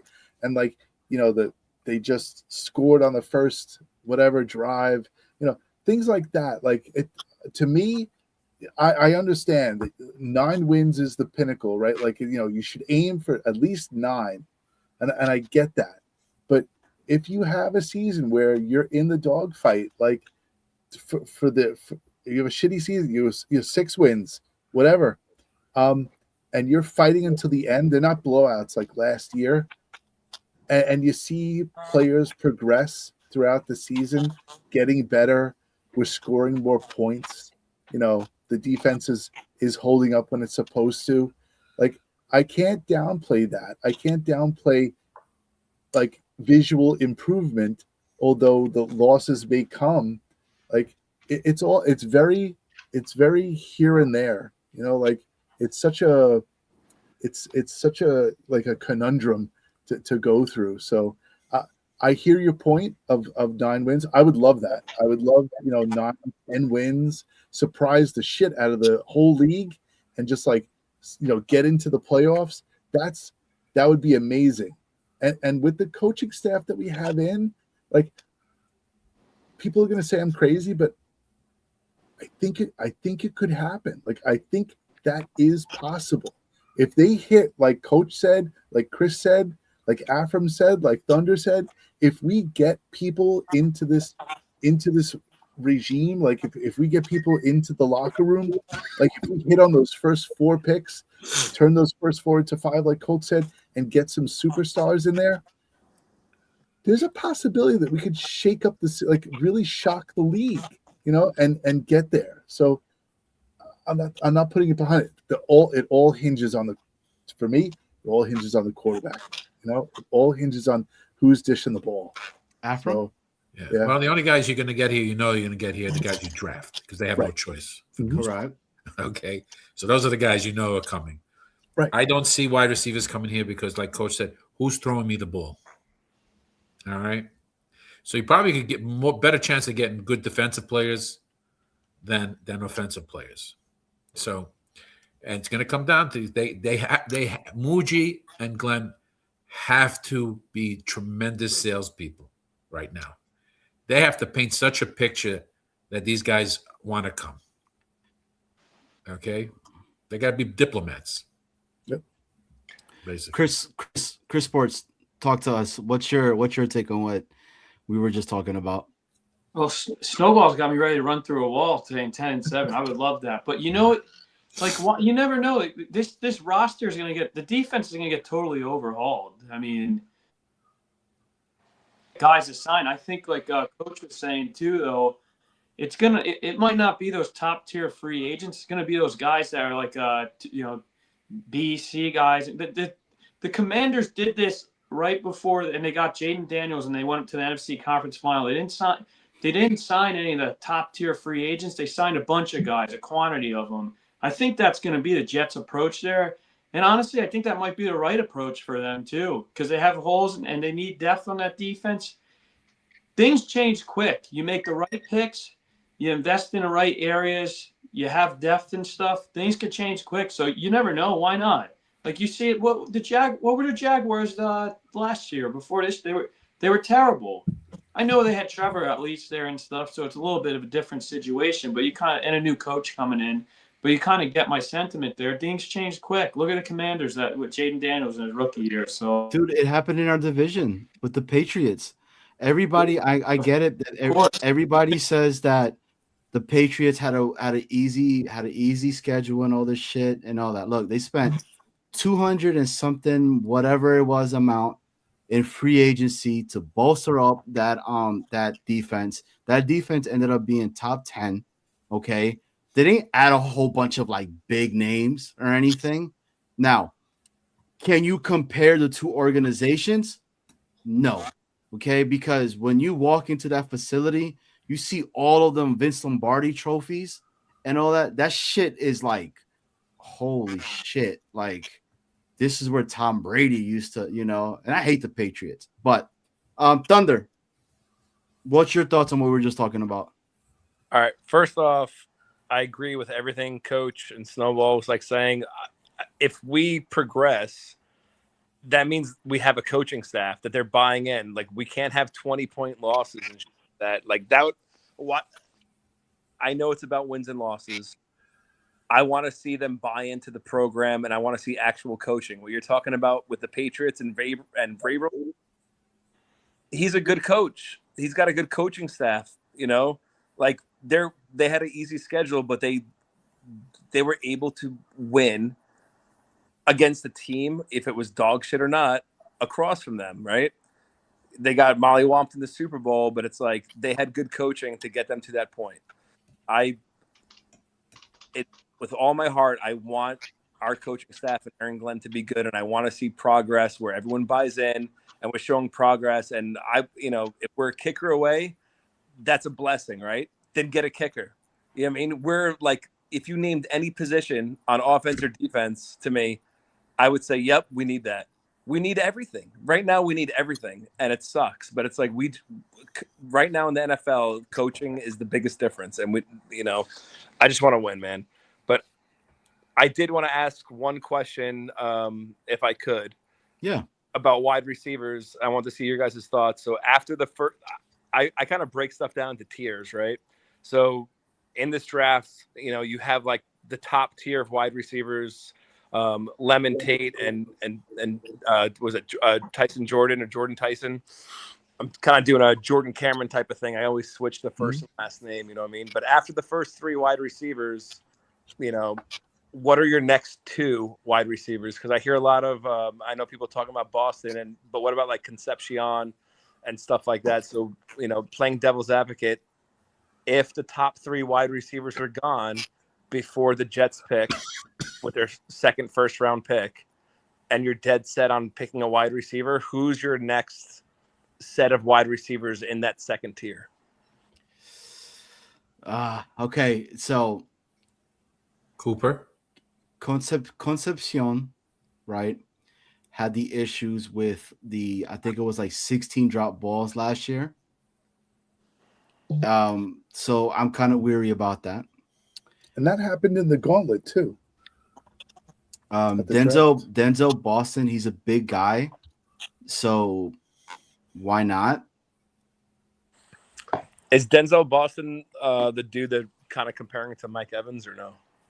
I don't think so. I'm not sure, but he's a big one. The one that I say reminds me of him, but you won't know. A lot of people won't know about him. Is Kobe Young, and he played for Georgia. Dude's like 6'5", 200 and something pounds. That dude is a beast. Okay, but it's not talked about enough. Look, Thunder, I'm gonna say this. Right now, the and we said a little bit earlier, the wide receiver room, right? It's Garrett Wilson and question marks. Yeah. Well, that's why when you're talking about Mechie before, bro, he was, even if he made the team, he would be a wide receiver number like 4 or 3 at best. Correct. My personal opinion, he was never he was on the team like this year. If he makes a team, he's going to be like a 4, that's the best case scenario. You don't want him as a 2.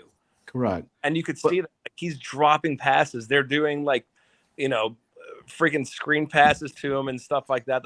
That's not his game, but I don't know. We need a higher echelon of talent on the team to complement Garrett at 2 and 3. And that was my Best. whole reasoning Right. for me talking about a wide receiver with the caliber of a Pickens. He was probably like a Pickens, like a Pittman, like a Pierce, whatever. If we had to trade one of our seconds, right, to do that, I would have done it for that type of caliber of a player and then paid him.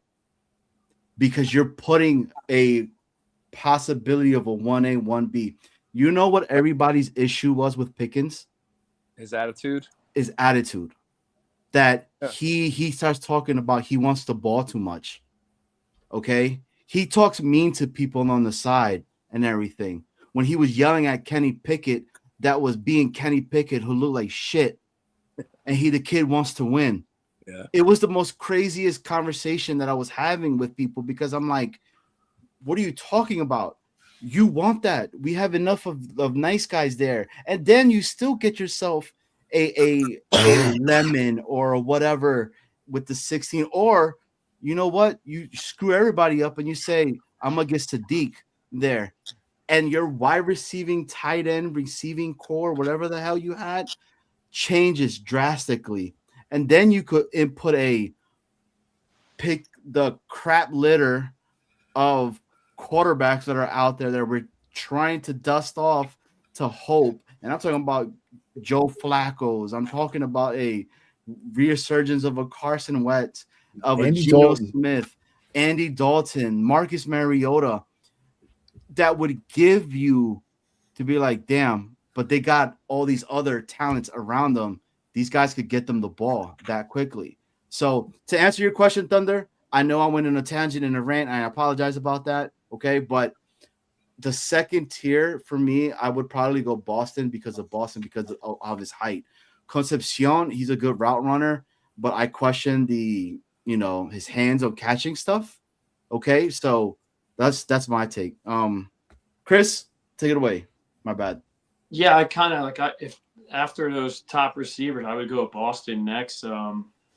Concepcion, he is a good route runner, but any of them could turn out great. You know how it goes there, but it doesn't I don't know, it just doesn't excite me. There's other guys that you could go down the board and look at too, like the Kobe Young guy that you're talking about, or the guy from Illinois State, the slot guy, like a cup type player, or one of the receivers from Indiana.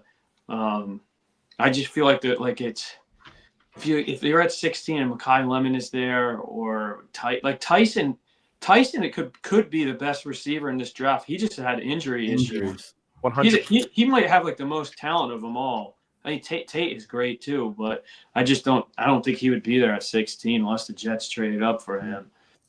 But it's a good wide receiver class. So things Dobbs and Pierce, I'd be interested in Pierce, but I think I would rather let it play out in the draft and sign Dobbs or Jennings. They just don't really move the needle for me in my opinion. How old is Jennings? And he's hitting 30, or he's like 30. 28. Yeah. Oh, Jennings, I think, is 27 years old. Yeah, it'll be 28. He's like a mess 28. He looks. Coach Love Jennings. Look at him. He's giving the. Oh, I'm looking at it upside down. I'm sorry. So I can't stand Jennings. I'm 8 miles from the Niner Stadium here. I go to Niner games. He's a problem. Yeah, what wide receiver isn't a diva, but he just comes off to me as an entitled prick who cares for nobody but himself. And he wanted his money before the season, and he wanted to get paid, and he was told no. And the Niners have all kinds of wide receiver issues. So no, thank you. You don't want the hair? At his age, I don't care about his hair or what he looks I like the hair. Or I hate his attitude. I mean, Yeah. I'm just not there. So were you? So were you wind up signing him, right? So Coach, were you anti the Pickens? I never asked you that actually. Yeah. So were you anti the Pickens convo? Well, I think it's a lot because you'd have to trade for him and then you'd have to pay him. And I think right now, when I'm looking at our salary cap, we have some dead cap. And then moving forward, I want to get Tippmann locked up. I want to save money for our 2 tackles. So putting another big chunk of money into wide receiver with Garrett Wilson right now and giving up a draft pick doesn't seem like a sustainable cap management move. And I agree with the he has an attitude. I want somebody with an attitude like Garrett Wilson, like he hates losing, not give me the ball. That's the attitude I want. I like that attitude. But Garrett Wilson had that. You want a Hines Ward attitude, man. I mean, Garrett was, I want the ball. Remember, he had the problem with Devontae. Yeah. Well, that's because he was always open and he forced the ball to Devontae all the time. That would have happened with Pickens. So you got two guys that want the ball in their hands and all of that to go ahead and compete with each other. So I take that all day. In all of the trash quarterbacks that we're going to continue to debate for a couple more weeks, you think he's going to be okay on this team with the lack of targets? No. The targets that are misfires and the 3 and outs? Coach, this dude because is going to go crazy. Coach, because we're going to get Ty Simpson at 16 if he would have got Pickens. Okay, and Ty Simpson would be the second coming of Joe Namath. That's the Jets' way to do it. The Jets need to stop doing Jet stuff and just chill out, get out of the salary cap hell that we're in this year. This is year 1 of this regime, no matter what other people want to tell me.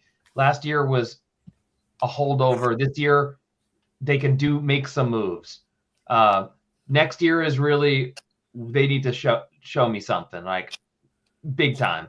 Next year, I have high expectations. This year, 9 wins. I'm not going with the wins. I'm always taking the over. I'm this optimistic Jets fan. I fly around and I spend too much money on them. The reality here is I need to see the progress before I go there. I'm not going to say wins until I see progress. So show me the progress, please. I agree with Snowball. It's progress, please. Yes. What's the question, Johnny? Second tier QB, second tier wide receivers. Yeah, probably in the draft or whoever's available. There's a good draft. It's a deep draft for wide receivers.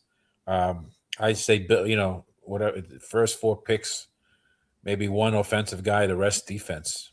To me, I want to build up that defense right off the bat because that you have a starting point already. You have some good players on defense, and you have some decent players on offense. You still need the quarterback, and I'm not giving up on Mitchell either. AD Mitchell, I'm not either, Afram, but what I'm just trying to say, like the short player for me at that room is just Garrett Wilson. Everything else is a question mark, and that's all I was saying in regards. But that's because we didn't have a quarterback. There's also got to take that into consideration, right? True. Yeah, I think we're ignoring two big receivers that we actually have on the team that we have not yet seen the full potential of, and those being Jamal Pritchett and Quentin Skinner. So, we have them to rely on as well. They have a lot of potential. We saw them. We also got a good tight end. I like our tight end. Jelani Woods. Kuntz. He can catch. Kuntz. He's gone, man. No. Yeah. No Kuntz anymore. Old Taylor. Dominion. Hey, Thunder, did you ever see him play out here? No, I mean, not to go off topic, but my kid's hitting coach plays for Old Dominion, so he plays center field. So they built up that baseball stadium. But I knew that Kuntz played for ODU, and that baseball stadium, they rebuilt it and looks good, man. It's fun. It's a fun time, bro. Look, so that's where I went to school. That's my school. That's where I graduated. And I remember I always go watch games and all that, especially during homecoming. Dude, he was a beast, bro. Like, this guy was doing some Randy Moss stuff. Now, they were playing schools like, Buffalo Bison, like that you've never heard of, right? On the Sun Belt conference. But don't forget the Charlotte Cougars, right? Yeah. That one too. Chris, you've been a little bit quiet, man. What questions you got for the guys here? Look, you got some real knowledgeable Jet fans down here, man. So these guys know their stuff. No, I just man, it's like I think about this team. I echo everyone. Like, we just want to get good, and we're gonna be at a point because free agency is gonna start flying this week. I can't wait to see where we're at in like 2-3 weeks, because then I feel like we're really going to be able to zero in on guys in the draft, because we'll know what holes were filled there and stuff, you know? And then, like, one other thing I wanted to say, too, what I wanted to see from the Jets in those final 5 games, I wanted to play like Kellen Moore and the Saints did. Like, they showed fight towards the end. We showed nothing there. So that's like, that I was so angry at the way it went the final 5 games there, and how Glenn he lost control. It looked like he lost control there. Like it was a disaster. I mean, you're not even competitive in games. It was embarrassing. Yeah, and we have seen the crap of the crap, and that took the cake. I think that took the cake over the 2-14 Adam Gase year. Those final 5 games, they weren't even in it, because even in Gase, and Gase was probably the worst. If you look at Jets history, it's probably Gase and Kotite are the worst coach. Maybe Lou Holtz the 1 year there, but rest in peace. Yeah. But Okay. if you see that, like even Gase like knocked the, we remember those games where they knocked the Rams and Browns off, and we didn't get Trevor Lawrence there, but they were actually a pretty good team. There was no fight. That defense was awful. It looked like it should be playing in the spring in the UFL. It was bad. So what Snowball was saying before, and and Coach kind of reminded me of it because he's from San Francisco. We have not had a quarterback for so long. When you're saying like who's going to throw the ball, I remember when T.O. played for San Francisco and he was going into free agency and he was like, I'm signing with a team, and he's like, all I could think about is green. You know what I mean? And I was like, oh shit, he's signing with the Jets, and then he signed with the Eagles. You know what I mean? And then he was like, who's going to throw me the ball? Who's going to throw me the ball in New York? And it's like, how many years ago was that? And we're still singing the same song. It's ridiculous. It's absolutely asinine. And it's like, Pennington was good. And then, Sanchez was okay, but like our defense like held it together. And then we had a Fitzpatrick year. It's pathetic. It really is. Like, we all deserve like not to be out of the playoffs by Halloween, like you were saying. I want to go trick or treat. I want to go trick or treating and not be like, well, Jets fucking are out of the playoffs. Sucks for me. Let me go eat a razor blade in my Reese's Pieces. This is what happens when you don't have a football guy as president of this team. Yeah. Simple as that. But this is a rage against the machine season, and what better place than here? What better time than now? Right? It's going to happen. We're going to get it. We're going to get it right. Thunder, don't worry about it. Quarterback's coming. We're getting him. Well, having a football guy in charge of everything, like, there's a lot, especially in Virginia, Johnny boy, like, they're either like Redskins fans or they're like Cowboys fans. Mm-hmm. Cowboys haven't done shit like since the early 90s. We have more playoff wins, and since 2000, I'm pretty sure that we have more playoff wins than they do. Right. So it's like Jerry Jones is a word. All owners in the NFL are horrible. It's how much they are interfering with football operations, and Jerry Jones is way worse than Woody Johnson in my eyes. Fellas, if we're looking at why Mark Sanchez was effective in his first 2 years, he came in and they had an O-line in front of him that dominated. And while I won't sit here and say the Jets have to take X guy at any spot, taking a guard in the first 4 picks that we have and continuing to invest in that O-line sets next year up. I'd almost rather, and I'm not saying what they should do. I'd rather put a guard in if that's the one offensive player that we're going to take here in the top 4 picks than in the wide receiver. And I say that because get them in, let them gel, and then maybe that helps the defense with the run game. I mean, that's how Sanchez was so effective. I mean, yeah, he lit it up at times, but he wasn't a world beater. He had a great team around him. And Snowball, I think you're probably referencing the Seattle mindset of build the team, get the quarterback, or build the team, grab that extra wide receiver. They did both those things this year. They traded for a wide receiver and they pulled in their new quarterback. So if you want to build it the right way, we've got to chill out with our expectations that it's all solved this year.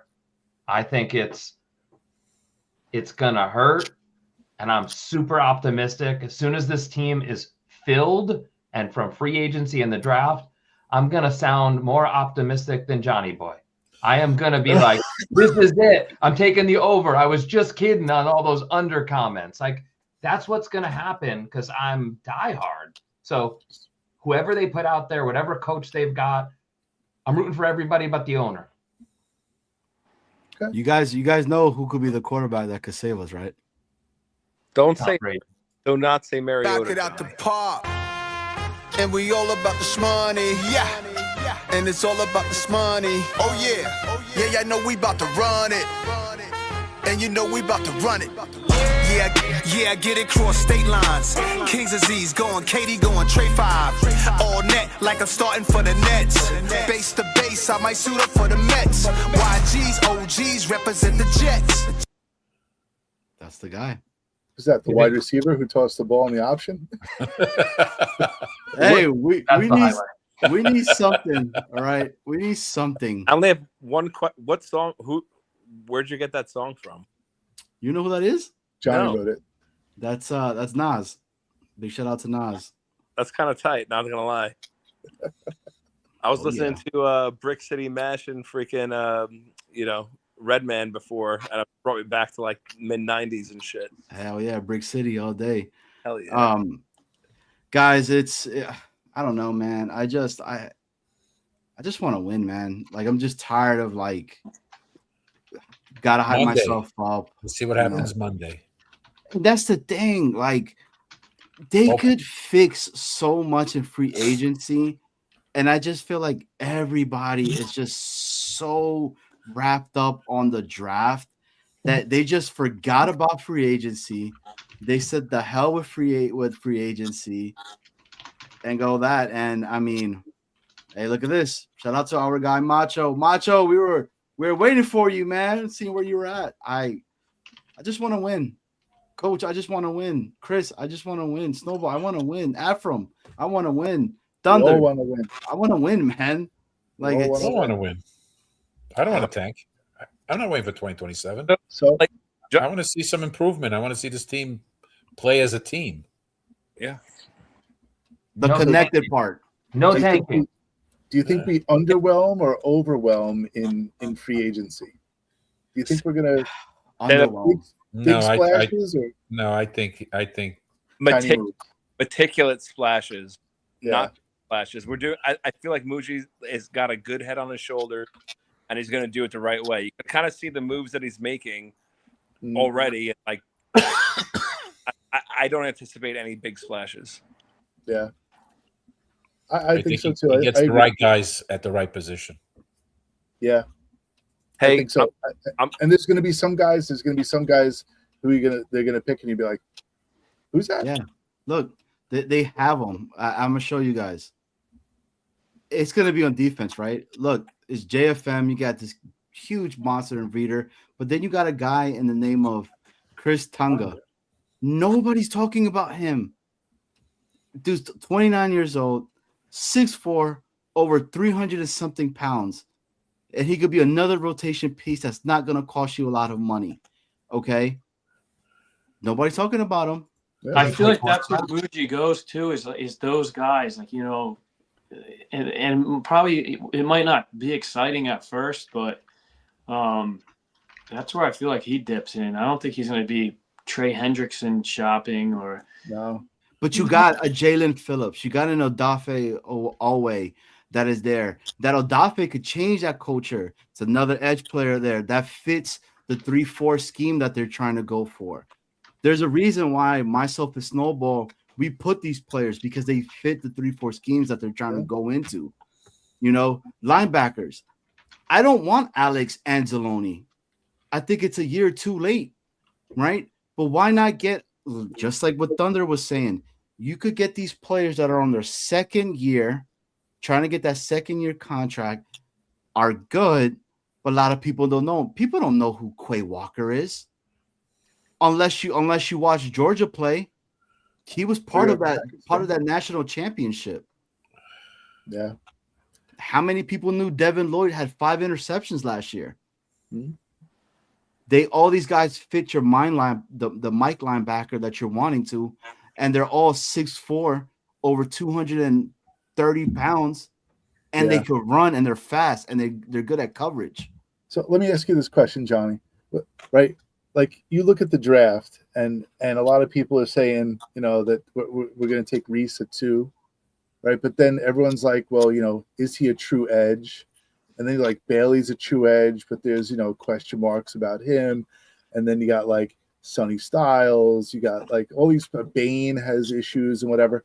Like, what's to say that the Jets don't just go free agent on edge, right? Like solidify the position, right?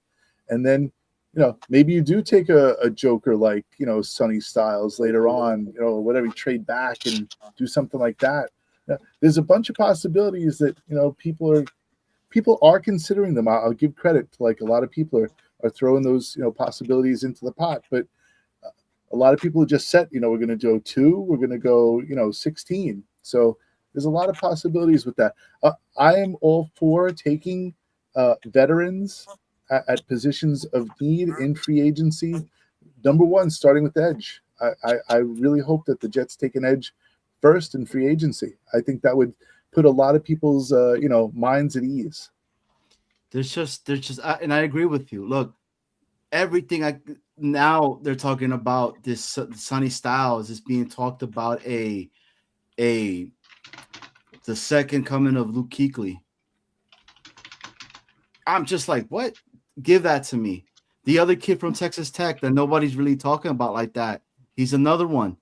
And Jacob Rodriguez that you could get later on. Yeah. Pair those 2 guys up, you're straight for a while. Fill up the trenches.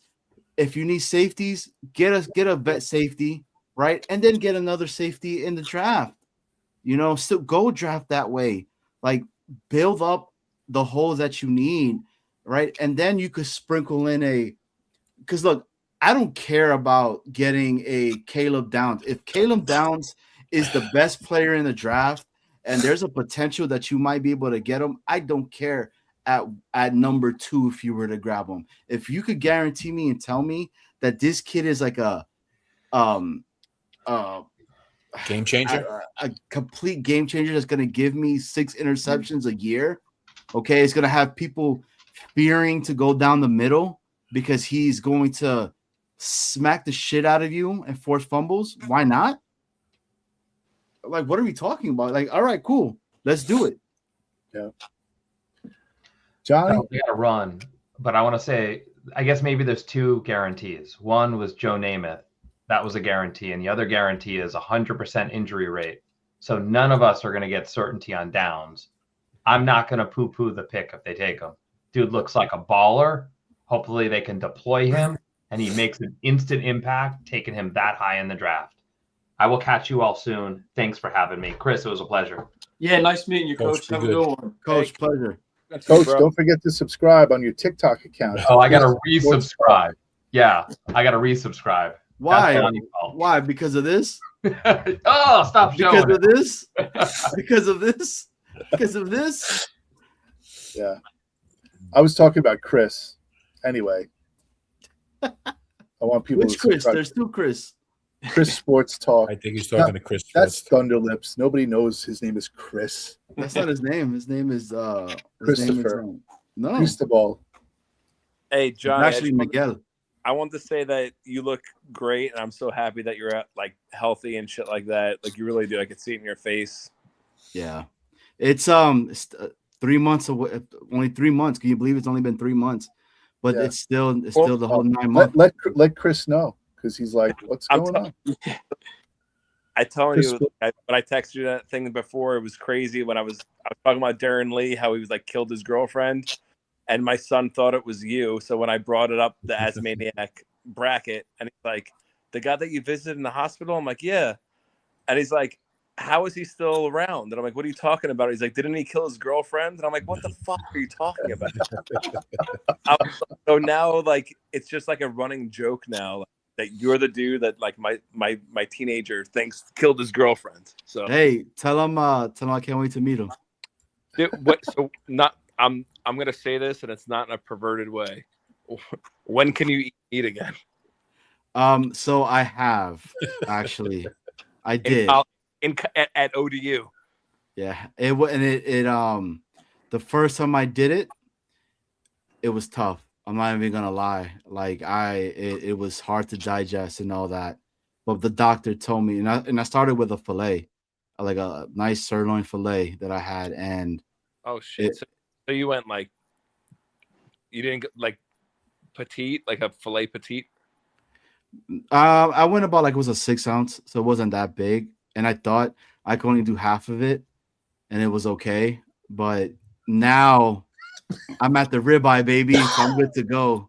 Okay, So dude, when we link up this summer, I'm gonna smoke a brisket, like Texas style. that's the only thing I haven't had is pork, and that's the one that I'm worried about.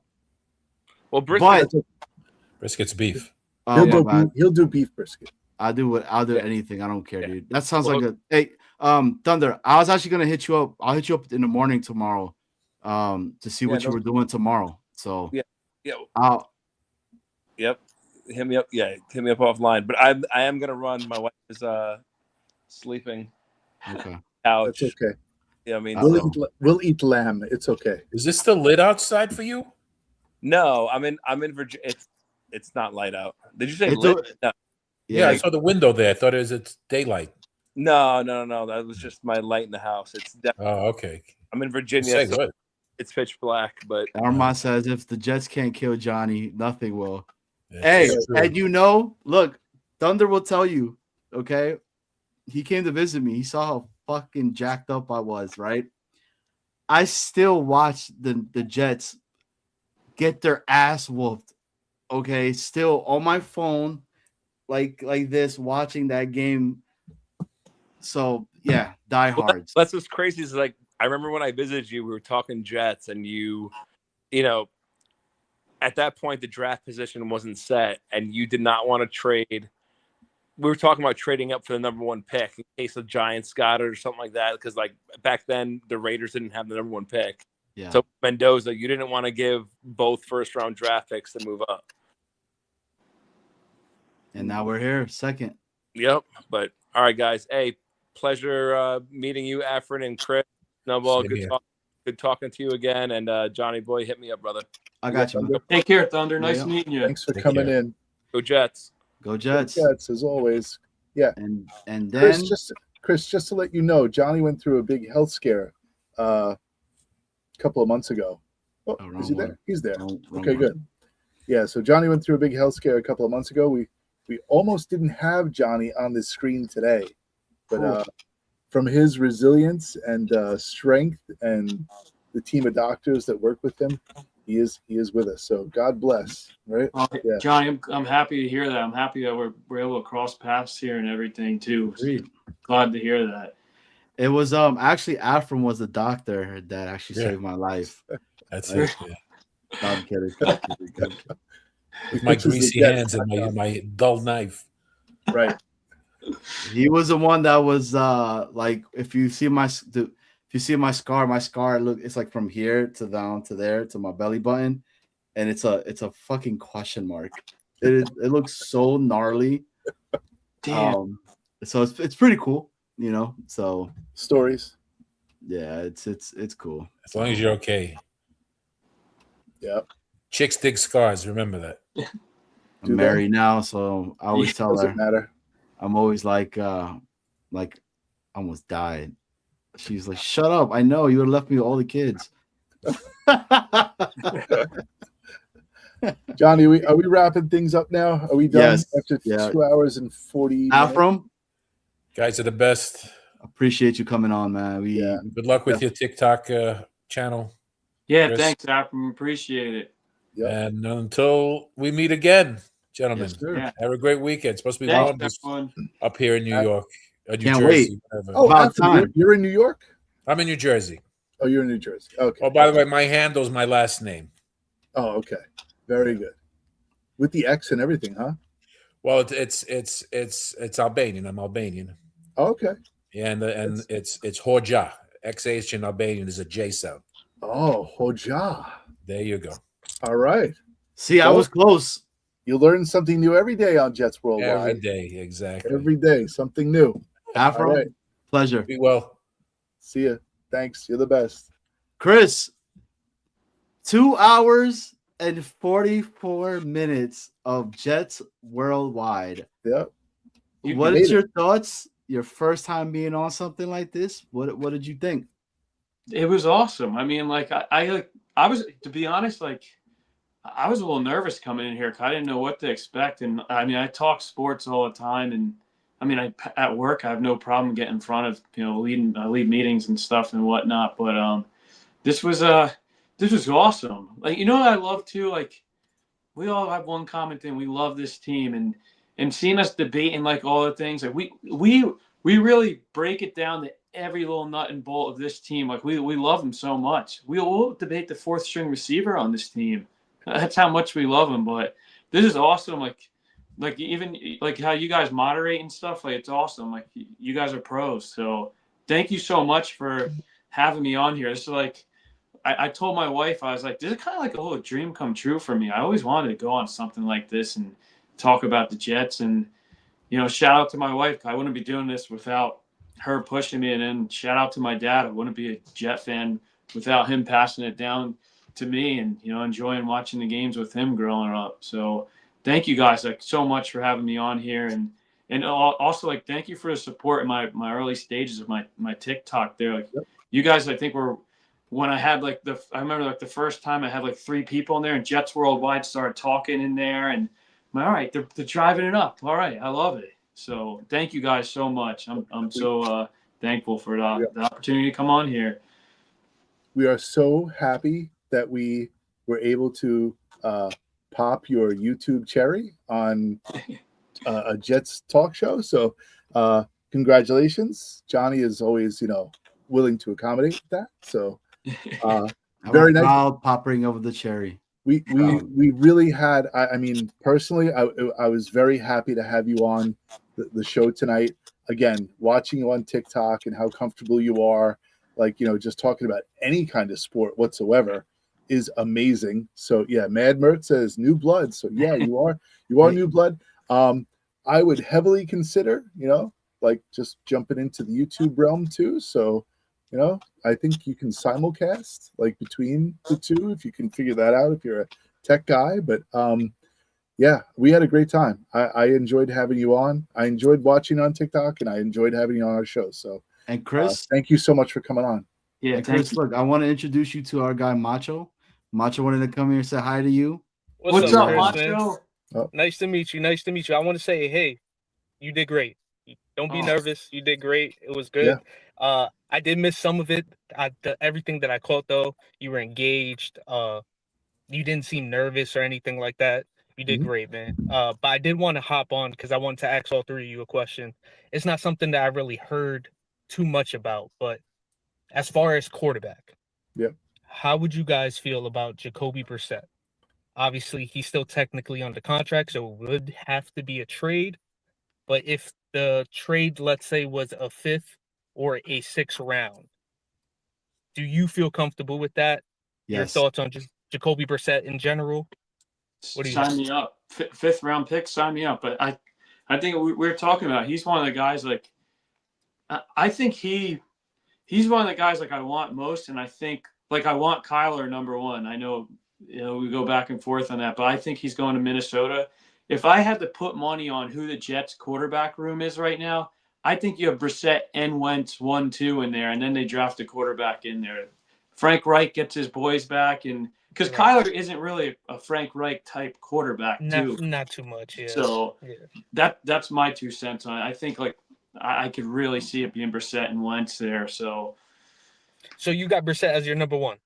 Yeah, I think Brissett. I like that. I think Brissett. If the Jets could fix the defense, there is a ceiling, believe it or not, where maybe Brissett, they fix this defense where maybe we get a little frisky Ryan Fitzmagic type year in there. Who knows? And I'm being hopeful and stuff. Like I know there's a lot of that's what we should be thinking about. And then also, since it's only, let's say, a 5th or a 6th round, we still have those top 4 picks in the first 44 picks where we can go defense. We still have free agency as well, so we can fill up a lot of those holes without giving up too much, and then his contract is very manageable on top of that. So I think I'm with you where I also would prefer Kyler. Kyler is kind of my number 1, But I can kind of understand where he would go to a Minnesota where it's more established and he would have a better chance of actually putting up some numbers.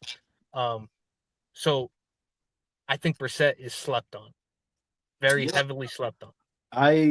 Macho, I like Jacoby. I want Jacoby. And if you're telling me it takes a fifth or a sixth to get him, do it. He's proven. Why not? So we were talking about him earlier. Oh, nice. I'm sorry, I missed. So we're game for Jacoby. Snowball. Jacoby Brissett. Yeah, I mean, I said it before. I'm in on Jacoby Brissett. Somebody we didn't talk about though was and Savini was actually talking about it today. Did he talk about it today? Who's that? Did Jake Asman have Savini on like today? I was yesterday. That was yesterday when he was talking about Okay. Jamian Sherwood to the Titans Oh, I saw this. in exchange for Will Levis. Yo, hold on. I have been Johnny Boy would saying this. explode. I've been saying this, okay, forever and a day. Everybody's like, no, it's can we agree, all four of us, that Sherwood was not good last year? He No, he sucked. wasn't. It was horrible. And the contract wasn't good before he even played, so it made it even worse after he played. Exactly. Right. So he's gone. Free agency, you pick up the linebackers that I constantly keep talking about that are not going to cost us a lot. That's fixed. And you get a big question mark in Will Levis that can't be worse than any of the other shit that I have shown all night tonight. Yeah. And I was still, if Jacoby Brissett's a possibility, I still get Jacoby Brissett. Okay? Right. Jacoby Brissett, Will Levis, and then you get your rookie quarterback. I wouldn't be excited at Will Levis, but if that gets us off Sherwood's contract, I'm definitely enticed. It's just I think I would prefer to try to get a pick for him if we do give him up. Will Levis would be. I mean, Will Levis got the arm. Yeah, I'm not mad at it if the plan is to have him sit and we're still bringing in somebody else. Because, like you said, like just having him in the building, he's on his rookie contract and stuff like that. So it doesn't hurt us to have him in the building. But if we have him to start him, I'm scared. No, with anybody that we bring on, I am saying you're going to fight to be the to be QB1. I'm not on this wanting to just hand it all over again. That shit does not work. You need to have a competition at quarterback, and it needs to occur there. Okay, dude, imagine if Will Levis comes in there and it is, I don't know. I'm not gonna put Jacoby Brissett because just for right now, but let's just say it's a Marcus Mariota, and they're in there and they're having to fight to see who's going to be QB1, and Will Levis beats him out fair and square. That's a good problem to have. Look, Will Levis didn't have shit in Tennessee. Okay, he didn't have anything over there. He had a crap offensive line. Okay, his running backs were the ghosts of Tony Pollard. We're seeing it with Cam Ward right now. Exactly. So, but Will Levis always was trying to win the game. He used his legs and he used his arms when he could, when he would see any of his wide receivers that because I guarantee nobody can name the wide receivers that were there during that time. One of them was like Emmanuel or something. Like I know Chiga Conquo was there, but he's a tight end.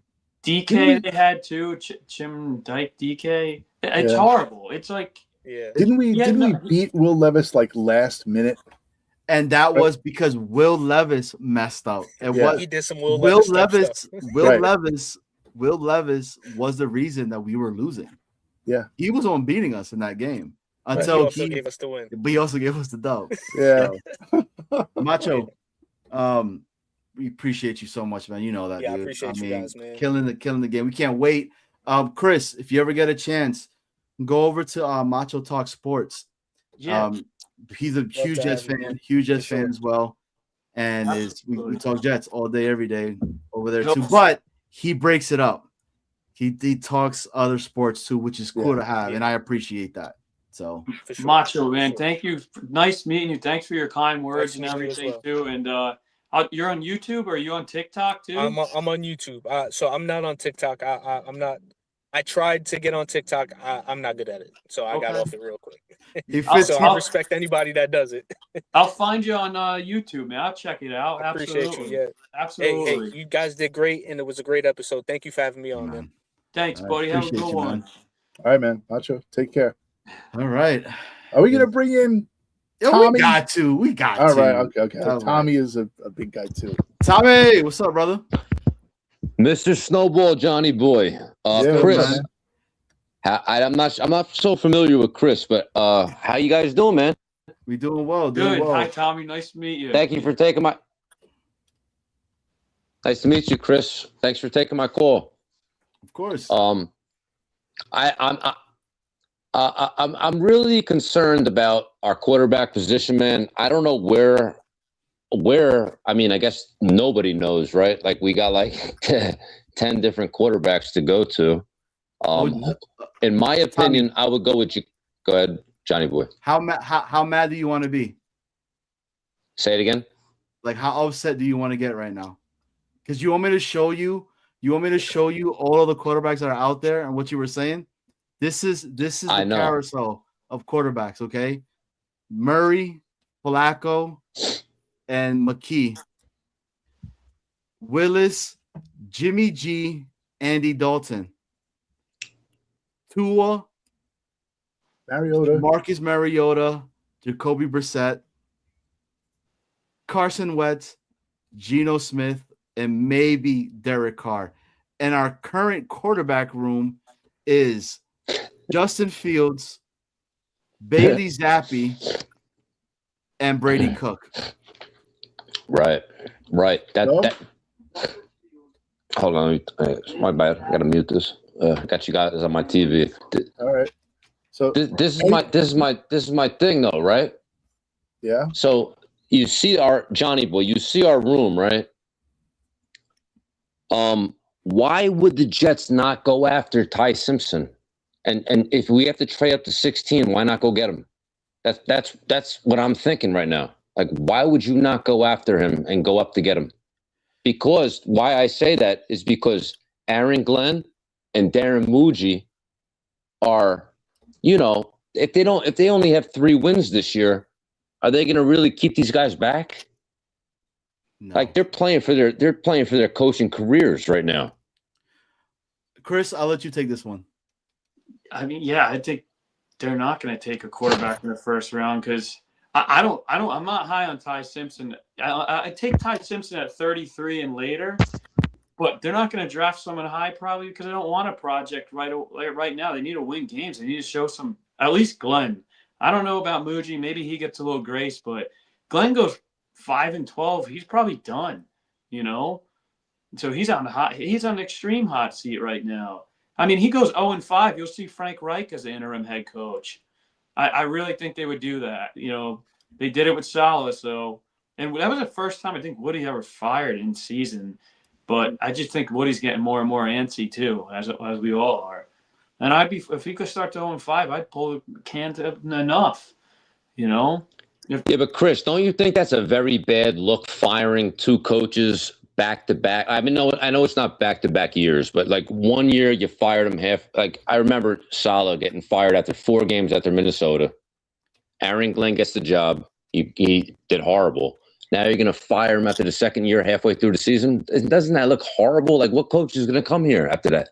It does. I mean, I wouldn't have fired Saleh after what they did there. I wouldn't have done that because, we went off the rails with Ulbrich afterwards. But if you start 0-5 and it's like the final 5 games of the year, you got to fire him. I mean, that's horrendous. Like, bite the bullet, and someone's going to come here. There's only 32 of these jobs, so you're going to get someone.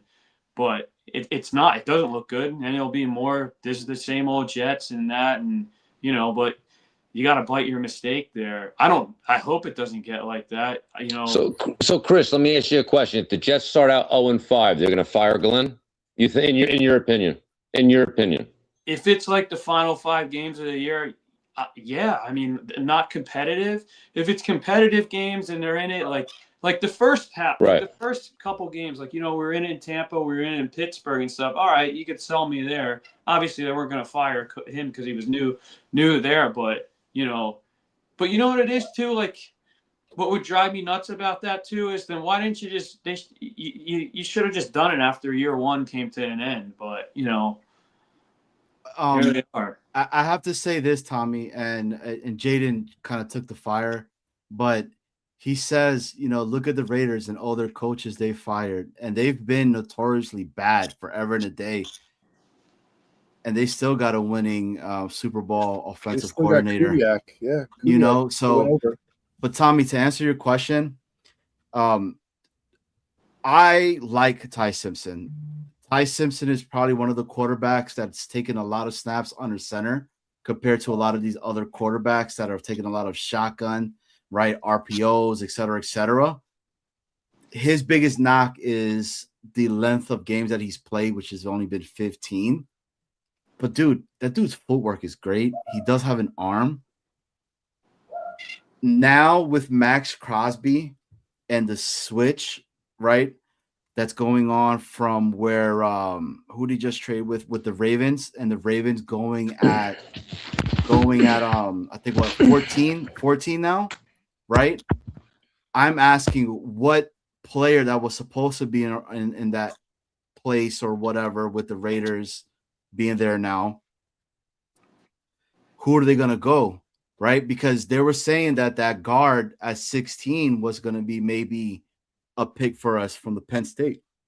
I think now that goes to Oakland, and they're going to try to boost up that line for him. So, what if Sonny Styles somehow ends up falling there? What if Caleb Downs ends up falling down?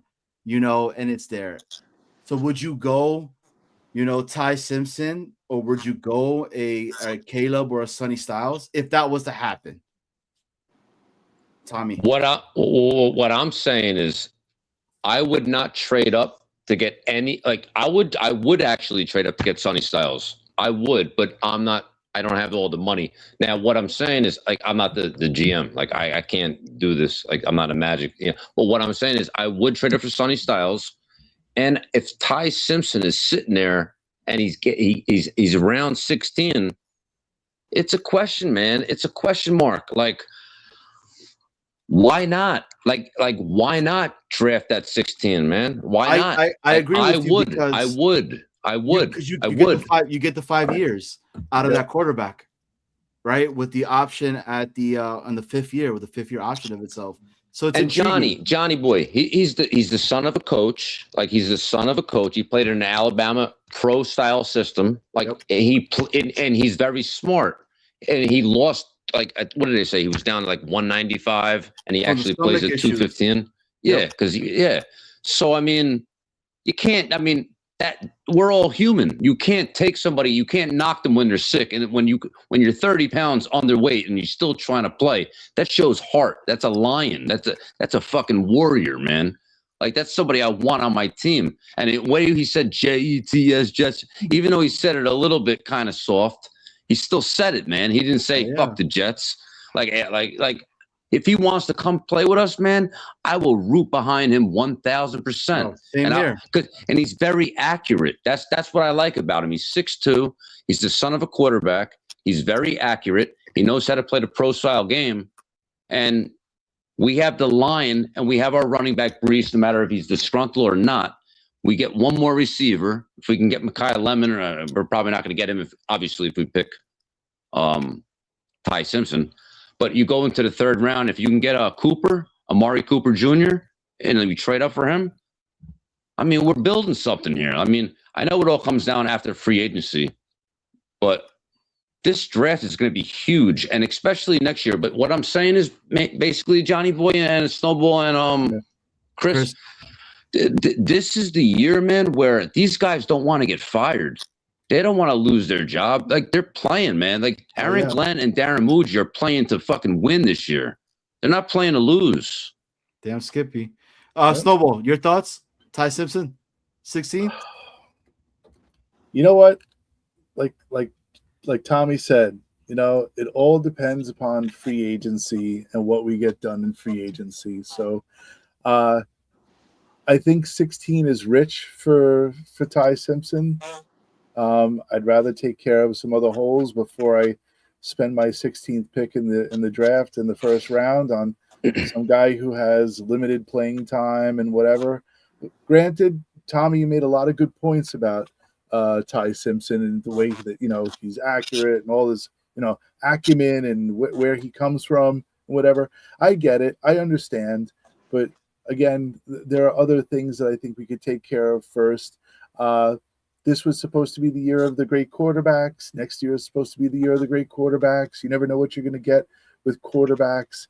Hold down the fort with a vet. Take a shot at somebody later on down the road. Johnny's all about, Altmaier. So who knows what happens? You can catch lightning in a bottle with so many people. Ty Simpson probably has the best argument for being drafted early on. So I think that someone, and you know what happens, Tommy, with quarterbacks in the draft, right? Everybody gets pushed up in the rankings, and everyone goes into that first round like, we're going to take this guy. Drew Allar is going to go in the first round. Ty Simpson's going to go in the first round. Nussmeier is going to go in the first round. It's just everyone gets hyped up about the quarterbacks, and they just get too much hype. And I'm just saying that we can wait on it. So I think someone's going to take. You know what? By the time we get to 16, it wouldn't surprise me if Ty Simpson was gone by then. 100%. But yeah. Tommy, we're closing up the shop. Hey, thank you so much for coming on, man. Yeah, God bless you guys. Yo, Snowball, Johnny Boy, Chris, nice meeting you. And as always, let's go Jets. Jets, Jets. Hold on. Tommy, we're in this you gotta give Chris a real OG Jets fan, Jets, Jets. He's never had one, never seen it. You ready, Chris? Let's let it rip. Let's go. Here we go, baby. Jets,